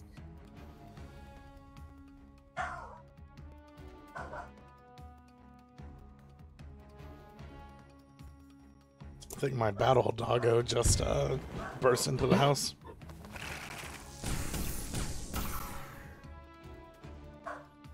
Once again, we know who's watching the stream and who isn't.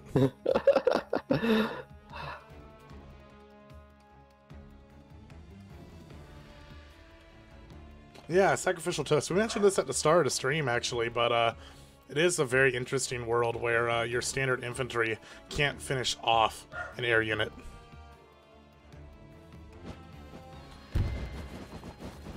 I'll be going in for the pikemen. Anything to like sort of weaken this wall is a valuable move in my opinion right now. That's why I'm really begging for Hex to go off. He's doing all of these attacks before Hex.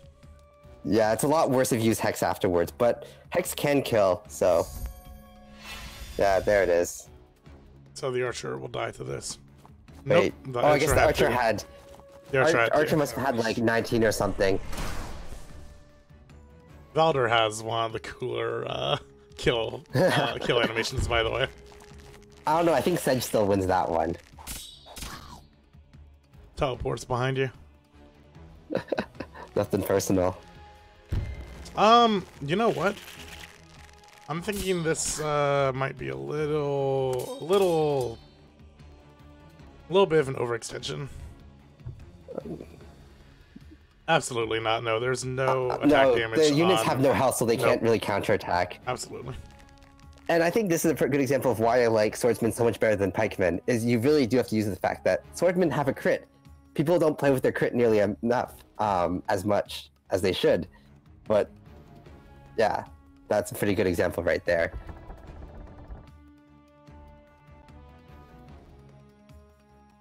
So I haven't heard that about Hex. I never heard anything about that. I don't know if that's true. Every once in a while. I don't think so. Every once in a while, real world war logic applies to these games. And the real world war logic in this moment is that you take the majority of your casualties in war when you're on the retreat. So Pepto is going to have to retreat 7 of these units, including the ballista, and he's going to lose the majority of them. Yeah, no, the game is pretty much over here. So where did... I don't want to say it was just the 2 dragons that put Pepto in the hole, but both of those dragons could have been giants. I think the bigger thing was that Pepto wanted to be aggressive. He built a lot of pikemen. He didn't build wagons. You can't be aggressive when your units are that slow and falling behind. So if you don't know what Hex is basically somewhat equivalent to a silo back in Advance Wars. It's a self-spell cast that deals 1 damage to all the units around the witch. I believe the radius is 8 squares, so it's pretty large. I think it's... If I recall correctly, I think it's like 5 or 6. 8's pretty huge. Or as an 8 diameter. Yeah. Okay. Yeah. That was saying not 8 radius. It was 8 radius. Holy crap! Just blanket the map. By the way, out of all this time, Sedge did not get groove. Yeah, I mean, he hasn't been. I'm not sure if Pepto actually even knows that you need to get kills for groove. I don't know if they explain it, but they don't say how much. Because he had passed up probably at least 2 kills with Sedge, and that would have given him an extra, what, 40 groove? Plus the fact they would have been attacked, so plus another 20-ish, he could have had groove by now.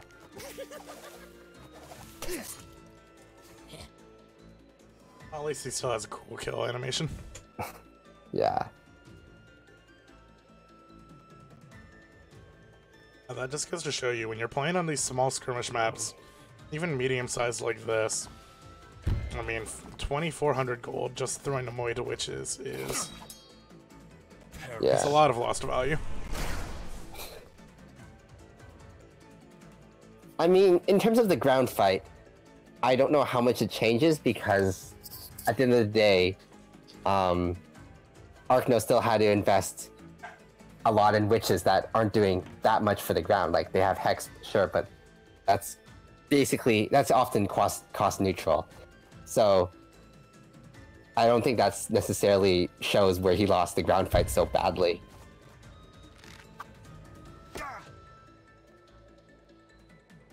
Yeah.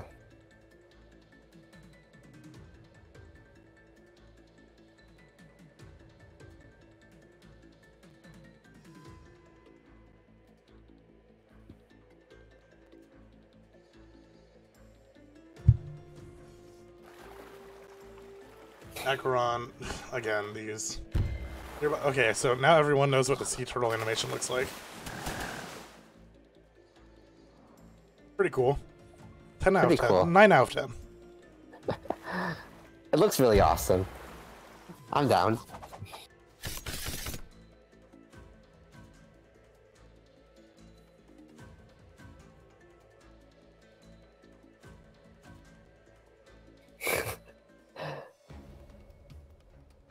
You're interested in joining the next Groove of War, by the way. Run by He should be able to wipe Phantom. out that. Acheron should be able to win this turn, I think. Or at least make it obvious he's gonna. I'm learning so much about sea combat in these last minutes of the game.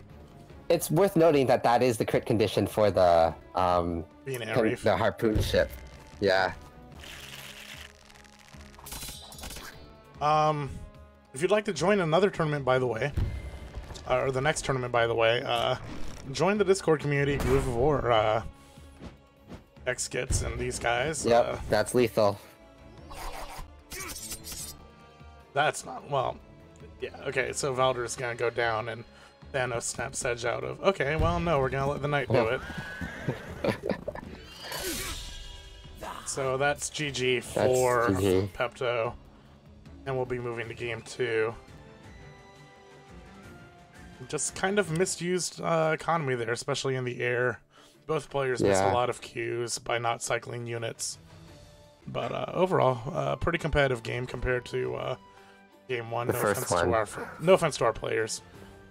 Yeah. But everyone's still sort of testing out their skill, trying to see how to play the game in general. Yeah.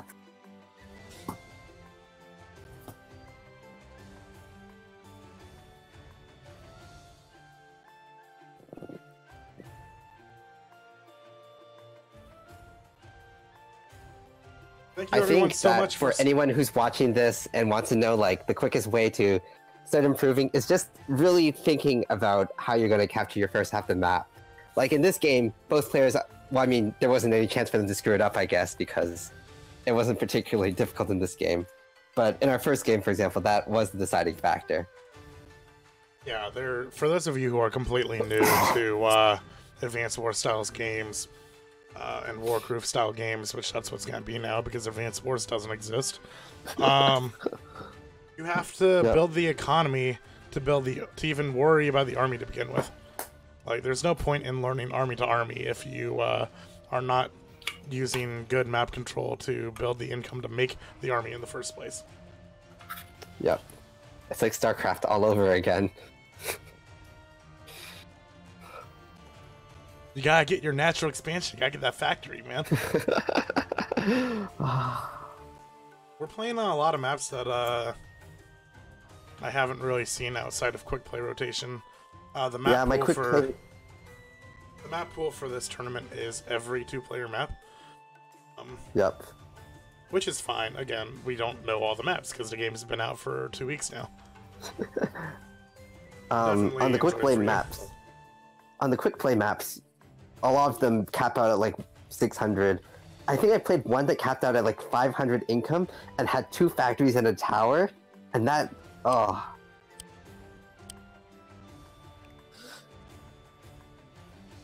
Are we seeing?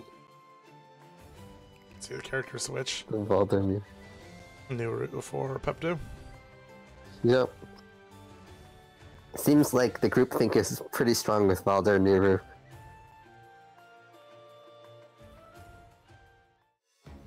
This is a fun map. Okay, I don't know if you guys have played this map in quick play yet, but both your skeleton, your infantry moves up, your commander moves up, and then you kind of just stare at each other and wonder what to do next. This map is, yeah. It's definitely one where a lot of games are won and lost off extent. It is very easy to punish and overextend on this map. Some things to note about this map as well. There is technically, I say this in the most unironic way possible, it's technically a 3-lane map. The mountains are very easy to oppress the village on.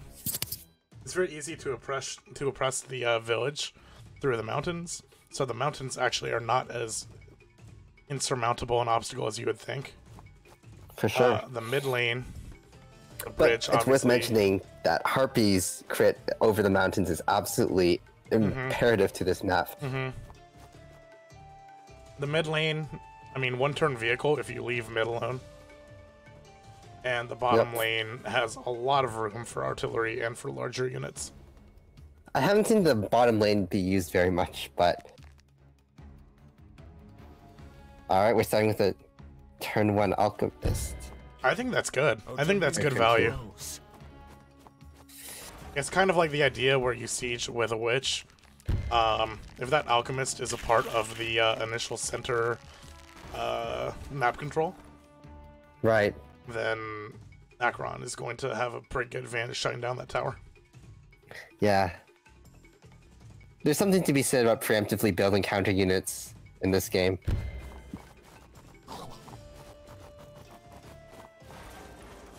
Thank you for mentioning the overlay, by the way. I think I'll take this. We're just so we have to like stare so hard at our screens to see this map. It's so small. Sorry, guys. There's a lot to look at this map. There's a lot to take in with all 12 buildings here. Archer on turn. I like archers a lot on this map, for sure. They can control a lot of space.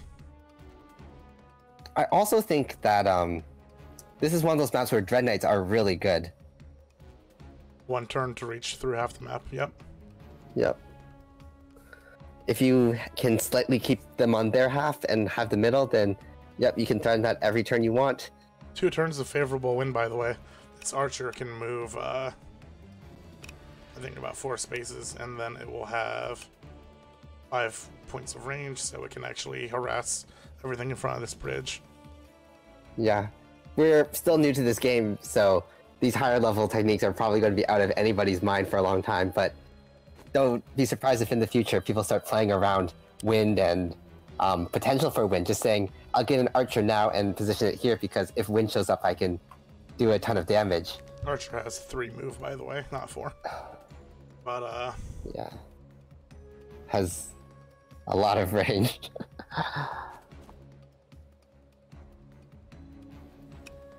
wind increases range by 1. Yep. And we have 2 turns of it coming up. Harpy spawn. Harpy plus Harpy. Alchemist. I'm pretty He's sure. controlling the air now. Yeah. And it's not like he's going to build. What's the movement on the Harpy? The Harpy is How far can it 5. reach? Okay. Yeah. Because Pepto's not going to build a witch here. Building a witch here is his whole income. Alchemist out from Pepto. That's much How do you more- feel about this extension here? He's baiting out an attack.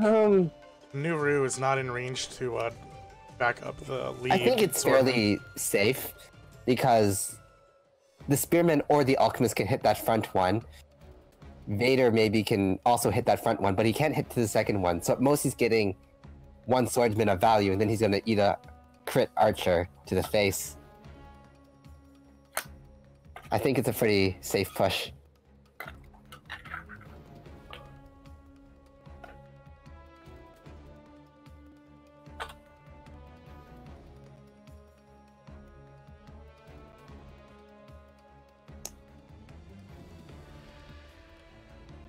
Acheron taking his time to think this move through. Obviously, this first push and this first meeting is He's really going to determine the pace of this game. He's going to have to concede that area. It won't. That alone won't lose him the game, but he can't get this, I think. He can't pike forward here. This first pikeman was a little too far back. Harpy moves on top of the mountains, out of range of the archer. Oh, no, it's not out of range of the Nope, archer. not out of range. But I don't think the archer's going to hit it, probably. By the way, another turn Oh, of he is favorable going to win. attack. Yeah, as long as Nuru can't counter Valder, I don't see why you wouldn't attack. And he got Groove from that, so that's a 1 unit advantage here. I'm sure that Acheron really wanted to kill in one on that commander attack. Oh, mages have 5 movement, right. I keep forgetting that part. Suddenly I like this much a lot better.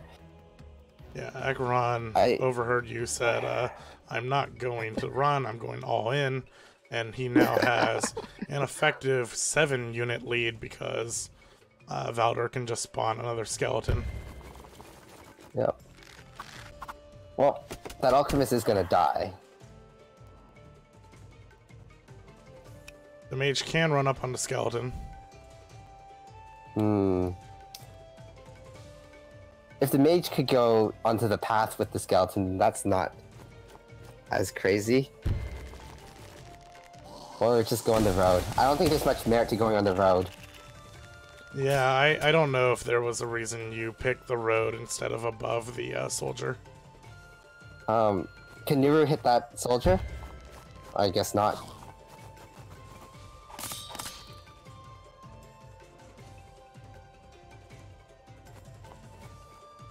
They're retreating through the river. Still won't really be able to back up his own units here. Yeah. We still have Playing one more. a bit too defensively with that commander. Still have another turn of favorable wind here. Ah, there's the witch. The alchemist is 1 turn back, so that's going to force the harpy back next turn.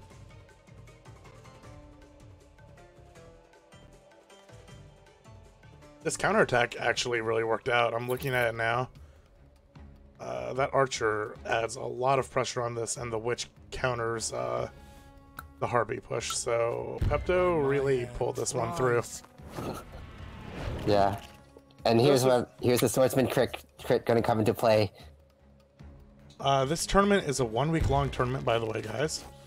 The next Groove of War, I'm not exactly sure when it's going to be. I would more or less assume it's going to be 1 or 2 weeks. But, Pikemen are definitely really strong on this map. Oh, sorry. If you're interested in the next tournament, check out the Groove of War Discord. I'll link the tournament bracket so you guys can find your way there. We'd love to see you guys come out.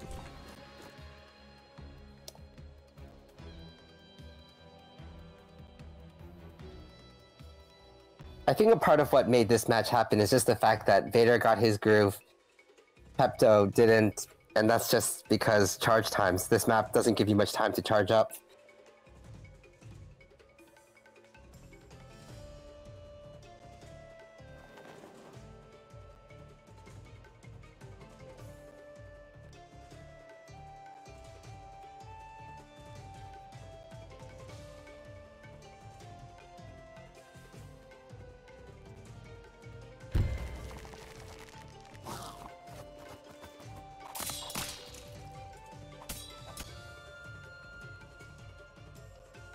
Yeah, I don't think Pepto's playing particularly badly. It's just being too scared to use his commander aggressively here.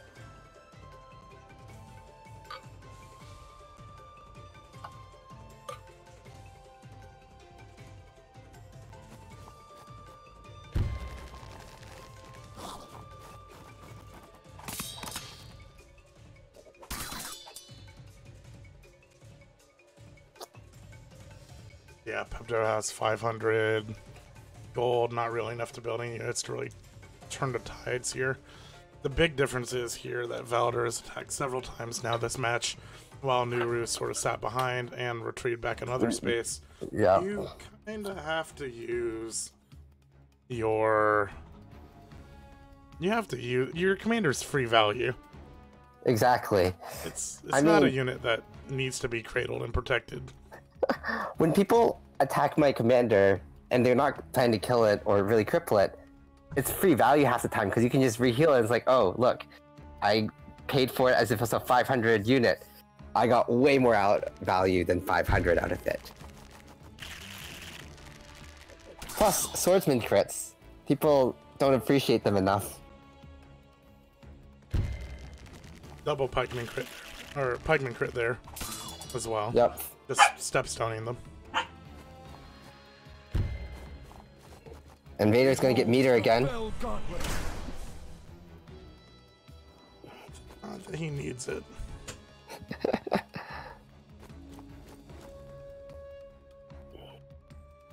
He's so far ahead. He might want to use his Harpy to hit the... Yeah. You can take less favorable trades once you start getting ahead. That trade was actually pretty favorable. Yeah, that's probably game right there.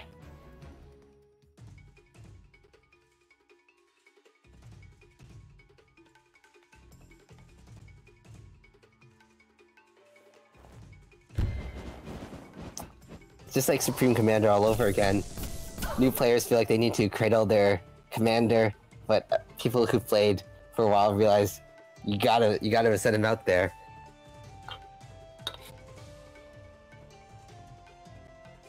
So one trebuchet would have completely changed this match. I think Rangers are a fine substitute for trebuchets a lot of the time. This was just him not being able to defend his range units because he didn't use his commander.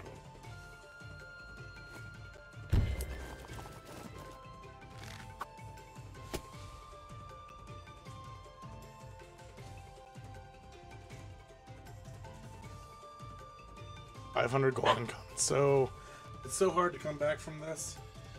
Don't have the income to build units to make tempo changes. I mean, it's also such a small map that the defender advantage is basically non-existent. It's like, what, one turn for this Dread Knight? By the way, blue side went first this game. So this is also somewhat in part due to Pepto not really ever taking back the tempo already gained from turn 1 advantage.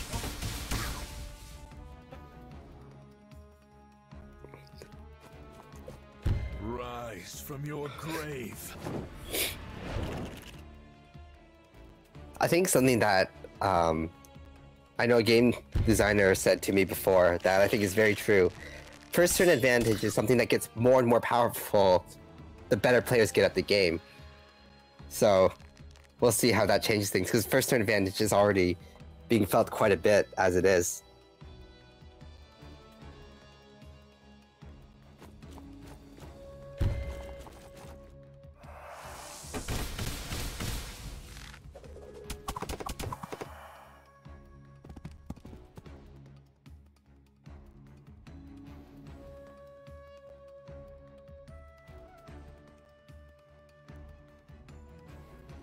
Yep. Vader doing it by the book, or Valder doing it by the book. He has his whatever Pepto makes, he's gonna get critted and killed. Just a programming note, by the way. We do have game 3 of zaxdar and I'm gonna say gwyac. That is potentially lining up.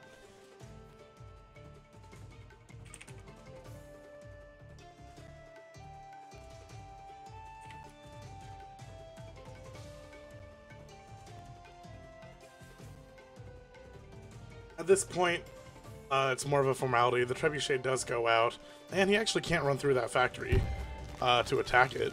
It's on a bit of a corner. He can go through the river, of course, but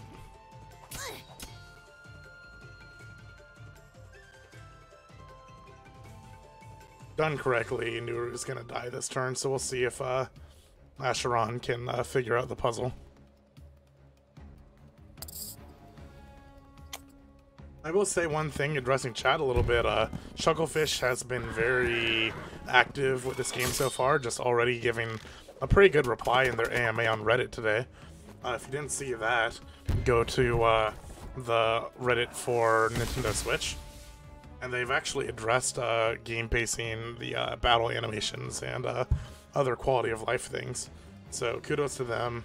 It's only day 2 of the game. They've already replied. Yeah, they're going to support this game. I mean, it's selling like probably better than they expected. There's a lot of we're nostalgia hitting to some cash pretty in big on. numbers. There's I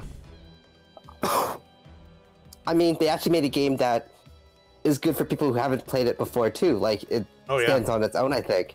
Absolutely. And like It's I was saying just a before, solid that video is game. pretty admirable, because they really could have just made Advance Wars reskinned with decent online, and I would have bought it probably for the Switch and PC as well. they would have made their money back for sure, but they made a fantastic game with a huge campaign mode that I've barely gone through.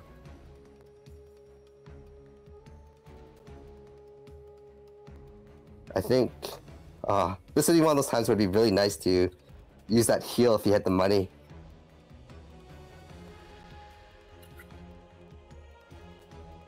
So Acheron sort of playing with his food here. I think Knight plus Soldier plus Commander plus one more unit probably would have killed, but I mean Acheron did this last game as well. He opted for a safe strat kill. Yeah. I mean, in a turn-based game, there really is no risk to delaying it like that, right? Absolutely. You're not...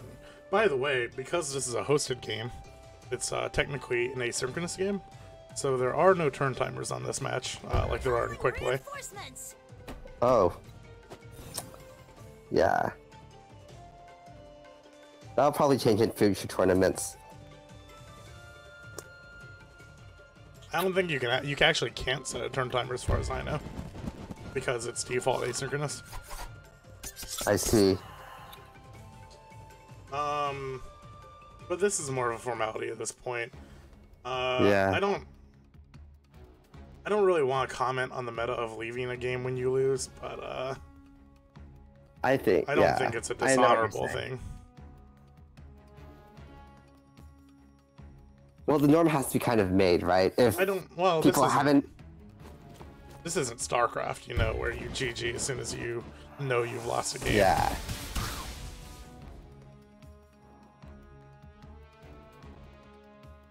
I mean, for some people, it's generally acceptable in most 1-versus-1 games, I think. But a lot of games popular have been team games, and it's not nearly as acceptable in team games.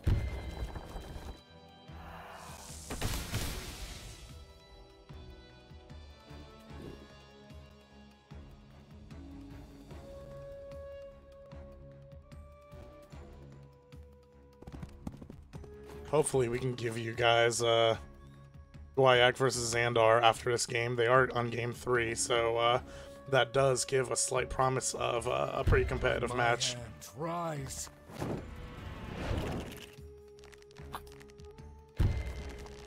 Yeah, in most games, it's like fine to play it out or just do it. It's a bit of a pain in the ass in StarCraft since in StarCraft, the actual win condition is destroy every building, and if you want to drag it out, you really can. But it can easily add an extra 5 minutes to the game sometimes. This kind of highlights the difference between Valder and Nuru's grooves quite a bit. Yep. Small maps, Valder obviously has a pretty strong advantage. Or larger drawn-out games, Nuru has the advantage. So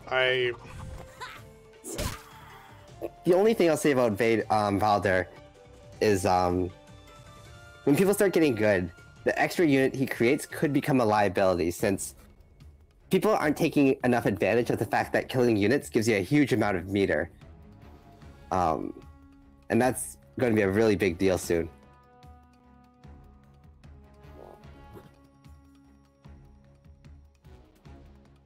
He should definitely be able to kill here.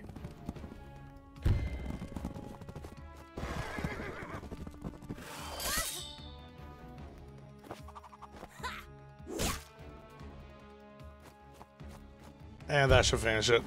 So yeah. Valder's going to finish off Nuru, and Acheron is going to finish off Peptobislawl.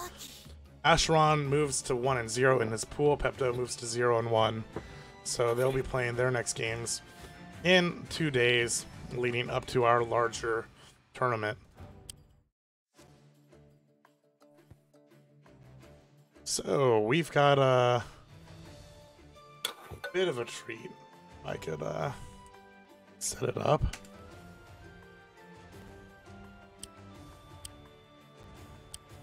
We're going to be getting into our next game between all right. between Xandar and Gwyac pretty soon here.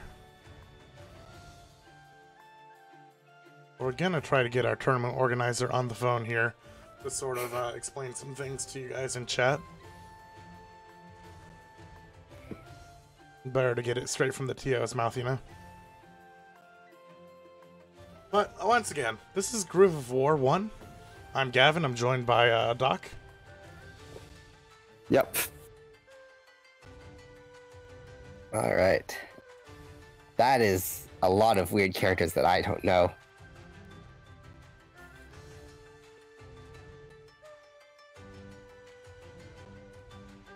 Oops.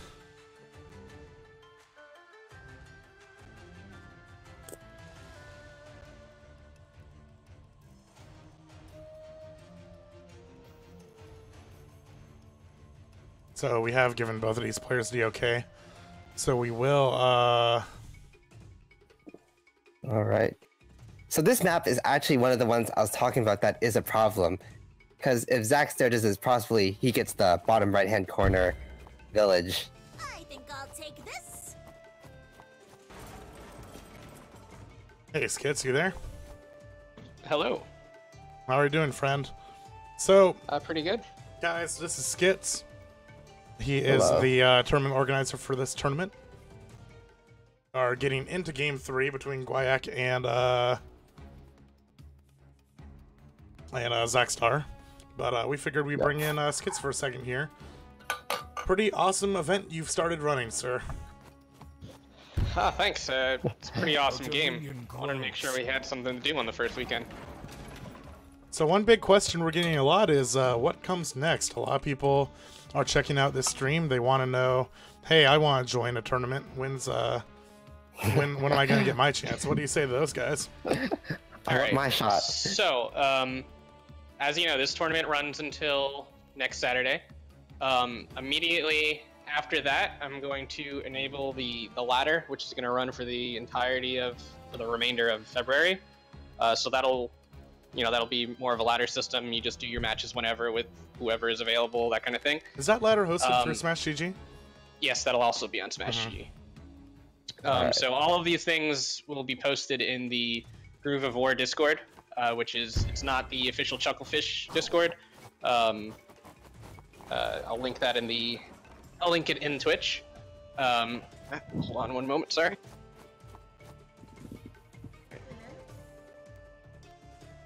So anyways, as he's getting that ready, we are in game 3, Yeah. by the way. This is So zaxdar 1-1. did not actually abuse the fact that he could have stolen that bottom right-hand village on turn 1.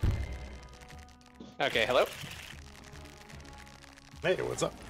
Yeah, sorry about that. You're back. You're good, man. You've okay, got a busy night, man. I've seen the Groove of War Discord. Dude, there are so many questions in that Discord right now. Yeah, it's non-stop questions, but that's it's expected. For a lot of people, it's the first time they're using Smash EG, and for all of us, it's the first time we're playing Wargroove. How many of you guys are working on it right now? It's just me for the most part. Kawan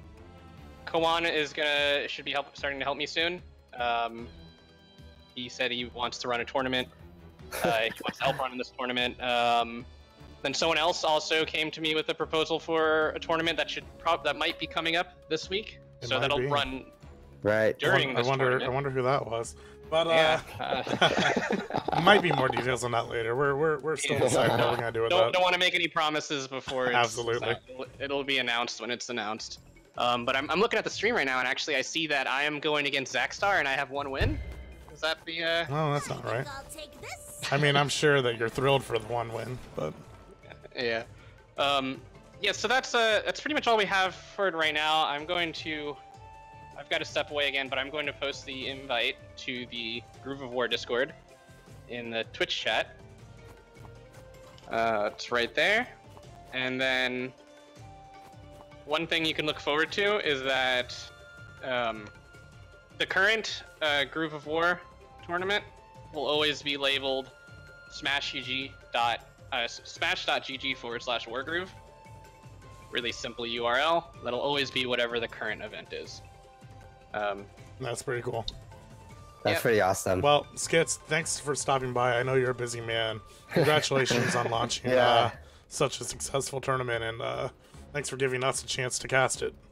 Yep, thank you Yeah. for casting it. This visibility is definitely really important and gives me something to watch while I run around chasing chickens. Yep, I putting know a out lot fires of all day. chickens to chase. Yeah. Great. Thank you, and Yeah. Alright. enjoy the show.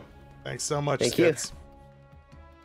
So, getting back to this game, this is game 3. You mentioned earlier that that red side, that Zax had a bit of a tempo lead here. It's closer to an exploit, I think, because you build a wagon on turn 1, you move it down, and on turn 3, you capture the bottom right-hand village. He didn't decide to do it this game, so it's either good sportsmanship or he doesn't know about it. But it's an issue with the map. I think that'll get fixed eventually. There are plenty of maps that wagons are extremely valuable on, and this is one There's of them.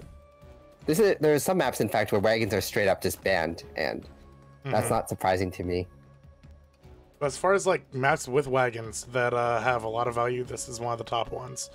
A For few sure, because you interesting- can't afford to be buying expensive units with 2 factories, and it's a huge distance. So zaxdar is going all in on the pikeman spam strategy. This is an interesting move, okay? Because these pikemen are going to take quite a few turns to reach middle ground, and Yep. we see that Gwyac has already pushed mid with his commander, a wagon, and a skeleton. So that wagon's super Yep. important because that means that the commander, which is out of range anyways, but no units can run under the skeleton. They have to attack Yep. this line straight on. These pikemen, this one is 1 turn away, this one is 2 turns away. Every pikeman at this point is 2 turns away due to this wagon, but if I'm I'm Gwyac, really questioning Gwyac right here because he built 2 dogs into an army of pikemen, and I think that's going to be a really bad call. That could lose him the game, honestly. Because dogs are going to do absolutely nothing against pikemen. we have a alchemist from both teams up top. That's to stop any potential like harpy backdooring. But honestly, I would build that alchemist. Actually, something a lot of people don't know until they play this map is if you go up, is that area actually can't be traveled by air units because it's surrounded by walls. It's Fellstone, I believe. Yeah. So it can It's, only be moved on by foot soldiers and Yep. horseback. A lot of people don't know about that until they play it. Blackstone. I see people running a harpy and it just hits the wall and they're like, what the Feels heck? bad. Or a wagon. Anything like Yeah. that. All of it gets stopped by flag stone. And one weird thing about this map is that sometimes people will push harpies on top. And I Mm-hmm. Well, I a single question the harpy alchemist. stops. I mean, it's so he can't get easily blocked by a harpy, right? You sit a harpy in front of there and foot soldiers can't go through because foot soldiers can't attack air. So we have a pretty aggressive move that turn by Gwyac. He's moving his commander up, moving the skeleton up as well, putting a little bit of pressure on that top left village. Yep. This wagon is loaded by a pup. Can zaxdar actually trap him in here, or is he just not going to attack? He's just going to give up the land. All of these That's- pikemen can easily counterattack this village. Yeah. I'm just wondering if that wagon had enough movement where you could drop it behind the Just get behind the around, use the commander road. and just get it trapped. Yeah, because how much move do wagons have exactly? All I know is they have a crap ton. On road? Oh gosh. They have 12. Unhindered on road, so 1, 2, 3, 4, 5, 6. Oh, well, he'll do it for 7, us. He'll show us. Yep. Yep. I don't know about that Oh. place for a pikeman, Well, but it's a lot less good now that you've moved your other ones up instead of moving to the right, but yeah, so yep. that was the yeah. So if all these pikemen on the left wall here had moved up, Moved right. Then this then pikeman that would here have would been be- fantastic. that would be 3 pikemen Oh. attack and just you would damage the commander. You would rout the skeleton. Your commander could move up and potentially finish off Like, Valder. that could have been game ending right there. The good news for him, though, is that Gwyac has no real way of saving his commander. He probably needs to actually get his wagon down here and get the hell out of there. He's now put his commander in range, so Nuru can now first hit Valder and get a massive advantage there. Yep. The skeleton blocks the movement, so there's... Yep, maybe not. It's not that I forgot the skeleton was there, but I thought it was like sort of in woods and would take a little bit. Wagon moves up, drops the pub, and all of a sudden that's a pretty good tempo change for... Yeah. I mean, pikemen are just so painfully slow. But he does have 2 wagons now, so he can start bringing the front line really fast. That's a guaranteed pikeman on the front line next turn. I mean, that dog is basically dead on arrival because he can use that pikeman to kill it, probably. Or at least, what's the pikeman going to do to that dog? Probably at least 80% even on a forest? 80, 90. Yeah, Trebuchet on the field, that's important. There's a knight at the top left. That knight could easily put pressure on the top right of the map. This game is always weird when it comes to the top. But... Valder has Groove. Yep. Valdar does take 5 turns for his Groove naturally because it's 20% a turn. Nuru is at 10% a turn, I think. There's a big gap between Vader and basically everybody else.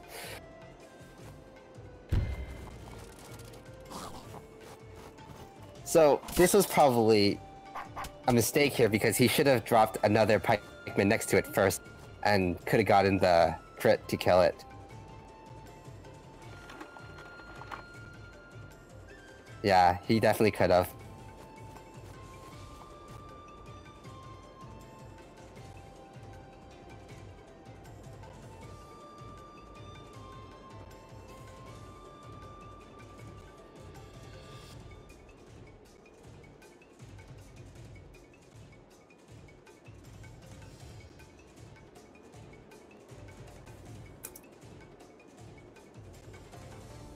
All in all, I don't think that Gwyac has the worst front line here, just because of the speed of the pikemen, and he'll have a slight tempo increase by taking that village.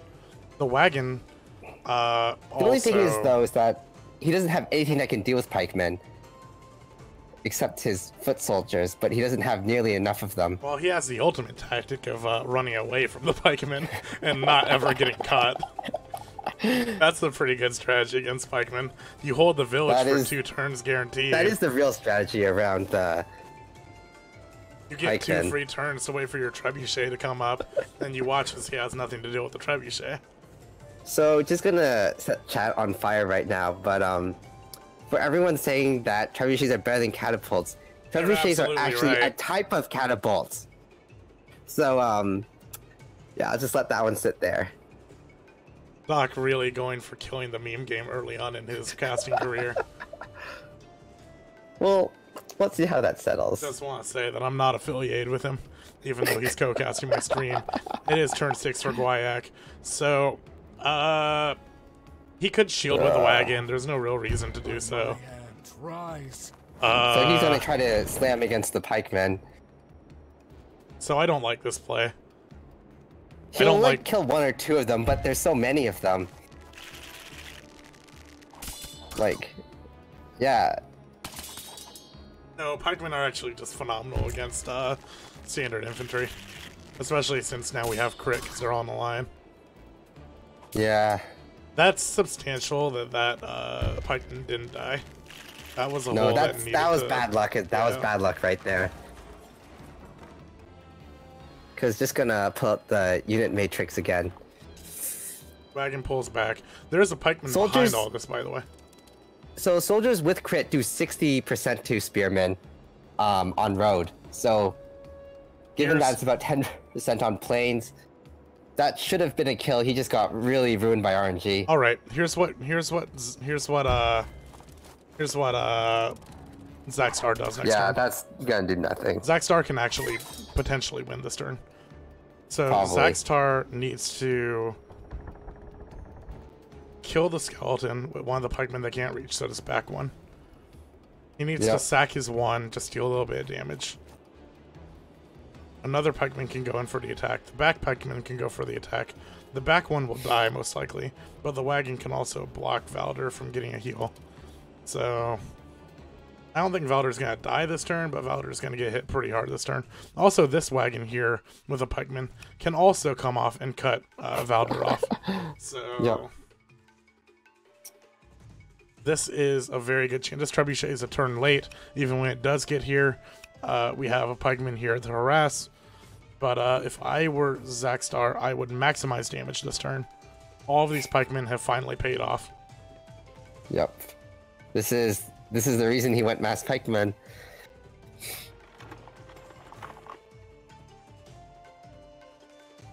Yeah, there's plus minus 5% on damage, so that can happen. If you ever played Advanced Wars, there's a character named Sanja, and she was absolutely brutal to play as, because I think she was like 0 to minus 10% on everything, and she wasn't a particularly good character in the first place either. I don't know if that pikeman was the right one to break that skeleton with. You had a pikeman in the back who now has no real action. He can hit that skeleton. No, he can't. Not with this one. No, but once the ones in front of it move. 1, 2, 3. Yeah, well, yeah, you're right. Yeah. Mass pikeman, in my opinion, puts the onus on the other player to deal with it, right? Like, if you go dogs into pikemen, then you're gonna lose, right? There's the wagon. If you build the right units against it, then yeah, just like you called. But if you build dogs and pikemen, you're just going to lose. Build other stuff, and you'll probably be okay. Just advice to everybody: even if you are able to build it, doesn't mean you should. Yeah. I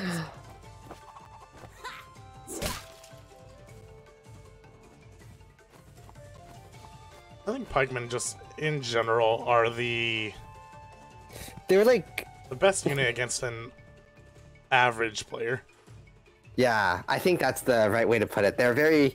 It's a very easy strategy to execute that performs really well against people who haven't learned to deal with it yet. Right, and it's not as if you're like bad at the game per se. No, it just takes experience, and it takes a very specific pattern to deal with 10 pikemen up on your front line. Yeah, it's just one of those units you can't brute force your way through. You have to get a little clever about it. Man, if I'm Valder and I'm looking around right now and I'm seeing all the sticks pointed at me and a wagon behind me blocking my path. Huh. So Valder... and how much money does Niru have? He did not save that turn, but he has 500 income. So he can still, like, what, throw down a trebuchet or something next turn? That was honestly the only move that Valder could have done there. The doggo blocks one side, the wagon might block the second side. If he wants to live a turn, he puts the dog in the wagon, and then he can buy blocks himself with a both. turn. Yep. He still loses, I think. The trebuchet can move in to actually start defending here. It depends on what it depends on what Zaxdar does.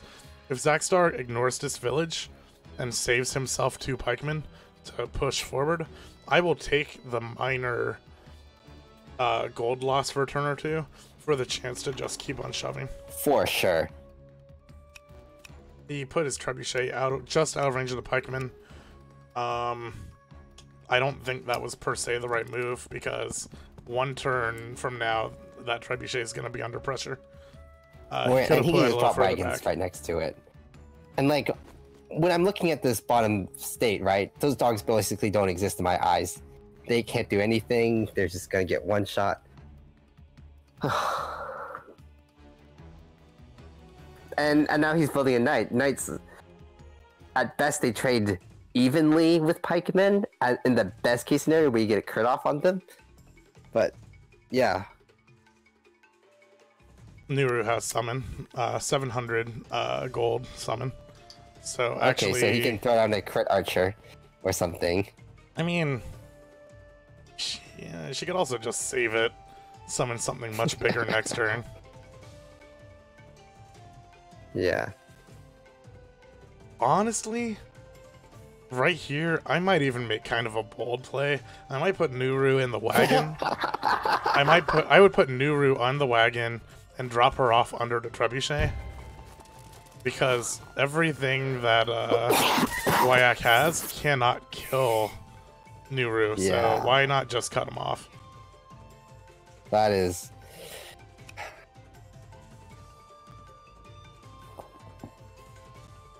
At the very least, if you're not going to do it Nuru, you might as well do it with one of these out-of-range pikemen. Just put in the For wagon sure. and just start building the wall. Like, make it worse and worse for him to try to escape this. Yep, that's how you win the game here. Yeah, no, I agree completely. Maybe his goal is to get rid of the trebuchet because that's the only thing that really exists as a threat to his army. Which isn't even a threat to the army because the trebuchet can handle a whole 1 unit at a time, and there are 9 in front of you. So the unit count, Yeah. by the way, which we will see after this And trebuchet animation. cannot one-shot spearmen without a crit. A lot of them are in crit range, but only because there are so many of them right now. That's 22 units to 17. That includes buildings. I really wish buildings didn't count in the unit count. It's really misleading. Because it makes it sound like it's a small difference, but really it's like what? 1, 2, 3, 4, 5, like 7 units against so many more. I don't even want to count how many he has. Zaxdar did save his gold, so he will be able to do a high-value summon next turn. There is a wagon for Valder to escape from, with here. Yeah.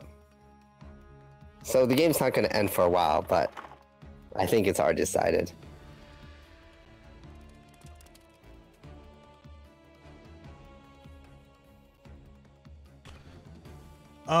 Both players have not completely neglected the top half of the map, but they are a bit of a stalemate.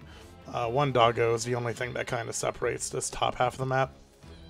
Yeah, it's one of those things where you're like, maybe I could make something happen here. And then you realize, no, you can't. It's just a dead zone.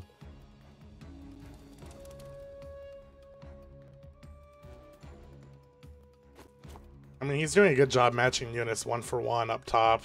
Probably wishes it was the same scenario down below. I mean, I feel like you don't want to match units 1 for 1. You want to do better than that. You want to get away with defending it as little as possible. Because you can really defend it with some really small numbers. A lot of this was avoidable for Gwyac because when he was pushing that village, as soon as he saw 5 pikemen on the field at the same time, he should have pulled back, used his artillery line, because he already had the trebuchet back then. Archers. Like, he's building archers now, which is great, but He lost his front he's line built first. he's built at least 6 dogs or something. And they're just fodder. They don't even counterattack the pikemen.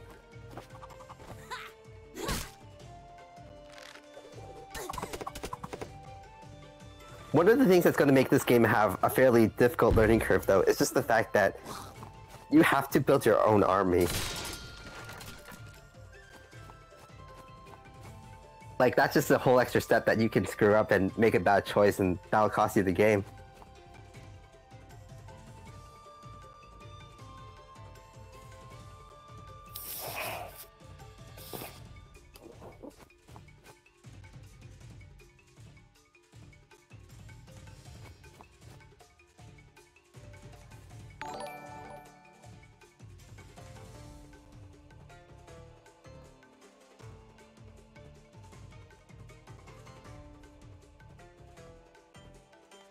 Oh boy. Sorry, you might have heard that go through. My mic is muted. You might have heard that host go through. That was from Wargroove CL. Thank you for the host. Thank you. Great game you guys made too. Assuming Wargroove CL might be Wargroove Challenger League or something of the like. Another project, most likely. A lot of people are really trying to get on the board for competitive Wargroove, and I'm really happy to see it because I back in am the day, really excited. I think it's an uphill battle, but I think if it can happen, it'll be just the best thing ever. We're in the right atmosphere for it, you know, because back when we were all playing Advance Wars, esports Advance Wars would never ever become a thing. But No. Chucklefish has given us robust crossplay. They've released a game at a very prime time for tournaments like this to be hosted, and I think the community is very eager to take advantage of that.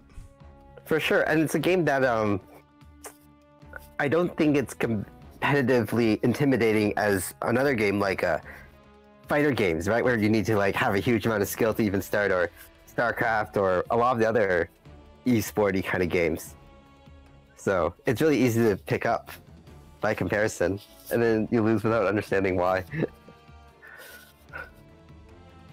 Large ceiling so far, and we've Oh, seen that it just is. by the quality of matches we've seen today. A lot of runaway victories. Yep. Players will get better. We're going to start getting better and better matches, starting And- with our next stream. Yeah. It really does seem like to me, and there's so many mechanics that just aren't taken full advantage of. Like, just the fact that I don't think people play with weather in mind very much, because it's just one more thing to keep track of. Which, by the way, next turn is favorable. So this That trebuchet will is going to help. have some value here. He might have pulled it back well, he had to pull it back there because of the knight. Yeah. Nuru still has groove. This is a gigantic clump of units to deal with. That is just enormous. That's What so I intimidating. think zaxdar could do to close up the game right now is get an alchemist or two and just heal that thing, keep the momentum as this unstoppable blob.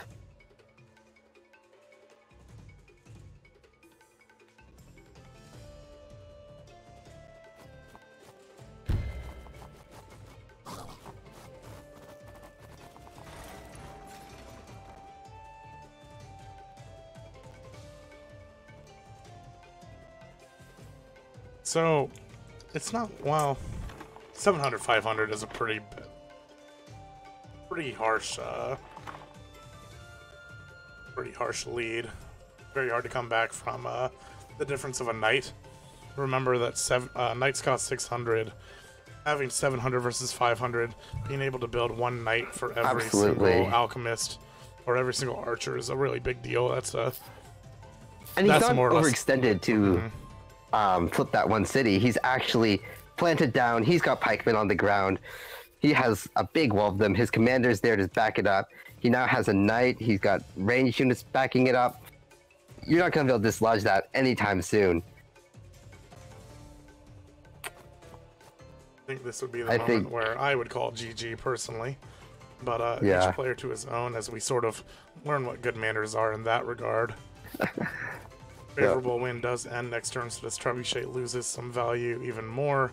But once again, the trebuchet can only hit one unit at a time. And yeah, what do you do? And there's a about lot that? of units.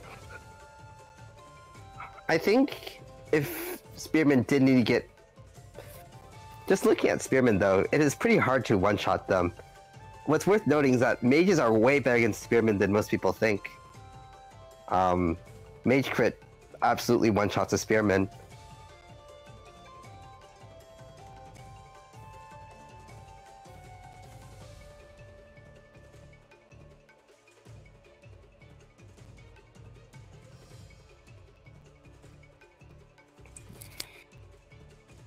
I think this map is particularly frustrating to deal against pikeman scam, because it's the right conditions for it, in the sense that you have very low income, you have 2 factories. It makes sense.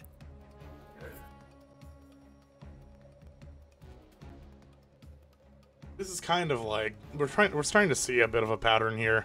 We watched Pepto last game, and a big reason why tempo shifted away from him wasn't necessarily his positioning, but because he built the wrong units after the opening few turns. So in Pepto's case, he built a dragon into a witch. In Gwyac's case here, he built a bunch of dogs into pikemen and overextended a bit, of course. But Yeah. a lot of these games, you guys gotta know that they're decided within the first few turns. And this For was sure. certainly one of those games. Yeah. It's pretty rare for a player to make a big enough mistake. Like, just the size of a mistake that would have to happen here is absolutely insane. It's practically impossible the way he's been playing so far. And, like, I know that before we've said that this guy needs to use commander more, and right now Nero's not getting used, but this is when you don't use your commander. When you're winning, why would you risk it? I wanna just send him. Honestly, at this point, do you think that goes so far ahead? Just send your commander home and win the game. Do you think Gwyac knows? Okay, I was like, is this Wagon gonna try to move on the flagstone? I guess not. I guess he was just trying to deliver the swordsman. I'm not sure the top flank. Here's the problem with this idea, right? He will take about 3 turns to actually push through this because it's a 1 square choke.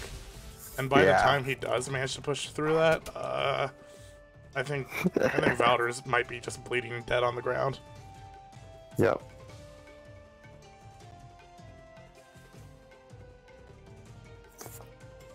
It's worth mentioning, no, I've lost my train of thought. Oh, that's gonna hurt. Yeah, when you're this far ahead, you just trade evenly and you're happy about it. But that is not an even trade.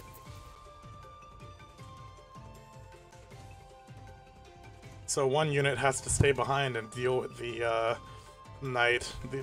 Is he gonna start moving this pike line up is what I want to know. He could move that 1 health pikeman into a really good position to support the rest for attacking the city and get the bonus. Now answer something for me. Nuru can summon every type of unit, correct? Only what's available on the map. That makes sense. Yeah. So in this case, I mean, a naturally would she be wouldn't. pretty nice here. Well, I was gonna say she can build a dragon in the middle of the desert here. Like, there's no air unit restriction here. Yeah. But in maps without air units, you can't build a dragon, sadly. It would be nice if she could build a ship here. There's a dragon. Here's the. Oh yeah, he's on the road right now. Oh, so zaxdar probably missed lethal here.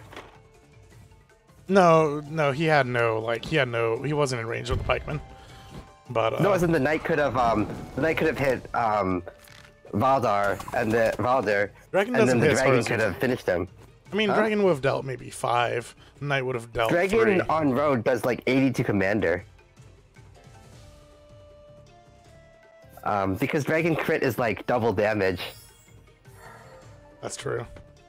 It's absolutely ridiculous. So yeah, he missed the kill. Not like it's gonna matter, but yeah. When you're playing against Nero, you can't stand on roads unless you want to risk dying just instantly. Yeah, it's just an 8 damage fireball basically. Yeah. The stronghold instead is not the worst strategy. I mean, he might just not know how big it is, right? That's pretty fair, but yeah, it is insane what you can do with dragons. That knight did a pretty good job surviving that right there. Yeah.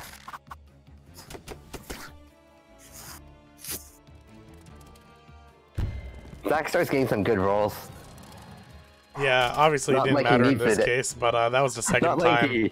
Yeah. That was the second time he survived with 1%. Yeah, just insult to injury right now.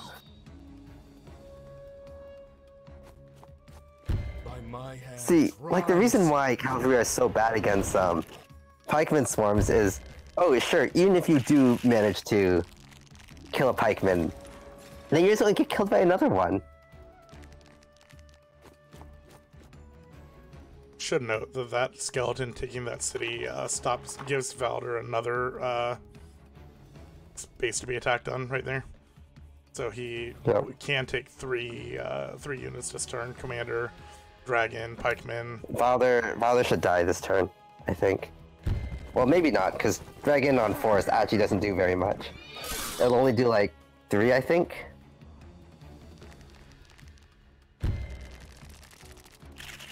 Or he could just keep attacking Stronghold. Again, the strategy up here, I mean, it's a one-on-one tile. You can't do It's anything. irrelevant, kind of.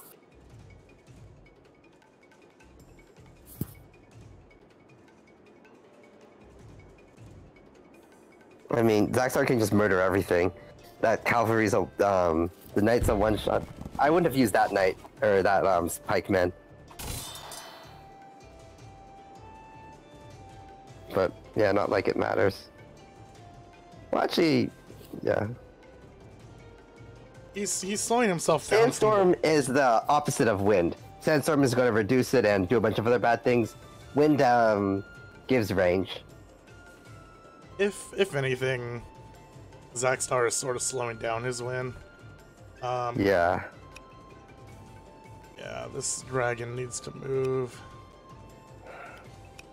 And I've got the perfect place for you to move. Just 3 squares down, 1 over. That would be a pretty decent move, I think. I don't know if I like it, because then he just dies to the alchemist still. And it's not going to do as much as you think to... The alchemist can't hit that square, can it? Oh, okay. Yeah, then it's fine. The archer can, but the archer is about to get poked to death here. Yeah. That's the last unit in the area that could have shot down the dragon this turn. Yep.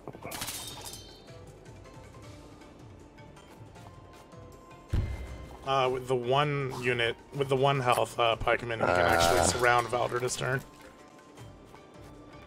No, the wagon could have moved there. The pikeman moves here, the dragon moves down. Nuru moves up, and then Valder's pinned on 3 sides. The trebuchet. I mean, we'll just die to the trebuchet anyways. Yeah, but the wagon would probably... have not died to the trebuchet. The wagon could have taken the spot. Yeah, that's another thing that people shouldn't forget in this game. Actually, no, wagons do get one shot by, Oh, wait, no, but what conditions would have been saved? Oh, no. Trebuchet yeah, on trebuchet desert. with crit. With crit does, 112, before terrain. Nuru went first, so yeah. Yeah.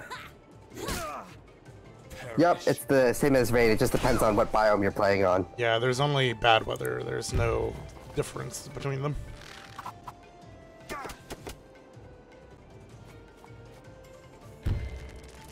So, Valder can escape here. To what end? Don't ask me. I'm not really sure. There's a point to it. Actually, not sure if he can escape. The dragon's gonna chase him and finish it. Well, yeah, he can't escape with the wagon, really.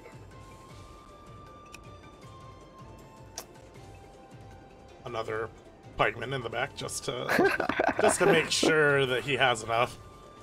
Yeah. Well, you know, they all might just die, you know, so... There.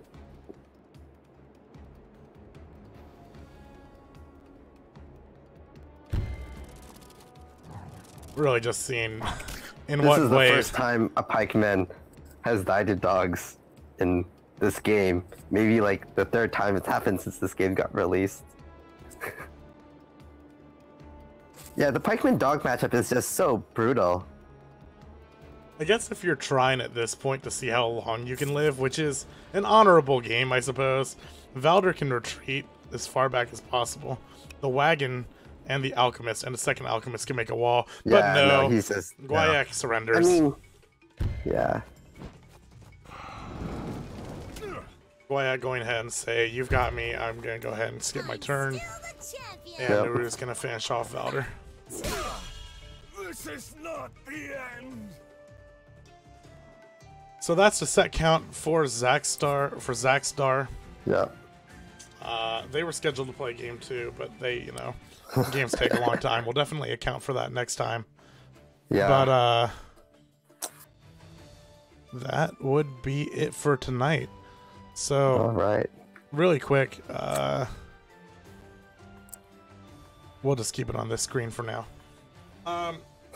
Yeah, so what did you think about the games we saw today, Doc? I thought they were pretty good. Definitely seeing a lot of people learning. The skill curve is clearly quite high, but there were some good games in there.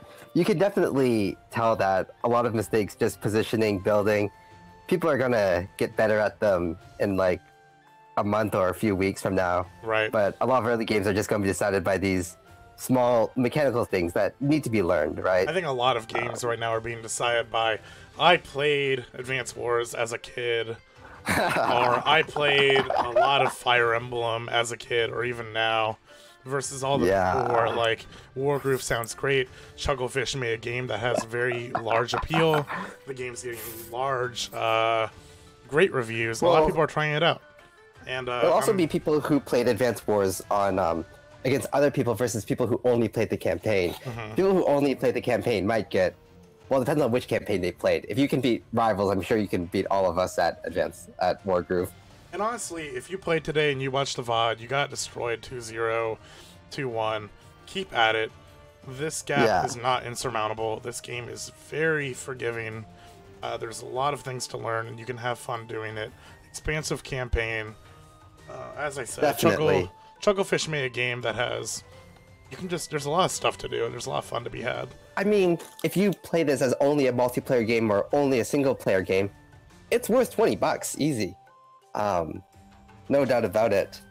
It holds on its own as a single player game exclusively, which is pretty great value, if you ask me. So, as we wrap up today's tournament, let's talk about plans for the rest of the tournament. For those of you who are just now joining us, you caught us at the end, but this is Groove of War. It is a 1 week Swiss-style tournament. So every player will play a set of games in a pool, and then the winner of each pool will go on to play in a single elimination bracket on Saturday. So we will definitely be streaming that one way or another. We'll have to figure out what time exactly on Monday, but we'll get the details to you probably soon. But all of these Swiss rounds are scheduled in 48-hour blocks, so we try to stream games at the start of each round. Things are subject to change. Keep an eye on Discord. I have my Twitter linked on my profile. I'll do my best to keep you updated if you're interested on that. But yeah, please keep thank you so much for the follow to everyone who followed tonight. Try to catch us on Monday for the next games. Every 2 days, we'll try to bring you guys some tournament quality Wargroove. So I'm just gonna say for everyone in the chat, well, I don't know too much about Anemone Mir. I don't know how to pronounce her name, but what I have heard from another beta tester is that apparently she is very, very good. So if anyone's looking for some friendlies tonight. But yeah, we'll figure out who the grand champion is later in the week. We aren't, like I said, this is a Swiss bracket. This is not a bracket that we can get through tonight. It'll be more details to come. If you are interested in joining the next tournament, we had Skits on earlier. He mentioned that we're going to have a ladder set up for this Discord through Smash GG. There are many other events going on all over the place. We might be hosting a tournament on this channel. Details to come. We'll say more Monday if that happens. But Daak, where can people find you if they are interested in following you? If you have anything I don't have much of an online presence. Probably just Discord right now. So he'll be around. I'll be around. I hang on the server all day. I'll be on there most of the day, honestly, on and off. My main online presence is honestly with the Netrunner community, which probably one person here knows what I'm talking about. You can catch the VOD of this stream using the video tabs up above. Thank you to everyone who followed today.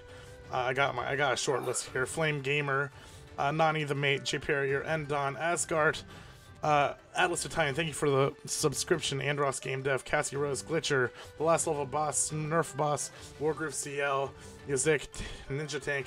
Thank you so much for watching. Follow on Twitter. Thank you, everyone. Follow on Twitch. We stream way more than Wargroove on this channel, so if you think you're interested in that, I have a schedule below. But for now, thank you so much for watching. We'll catch you guys next time.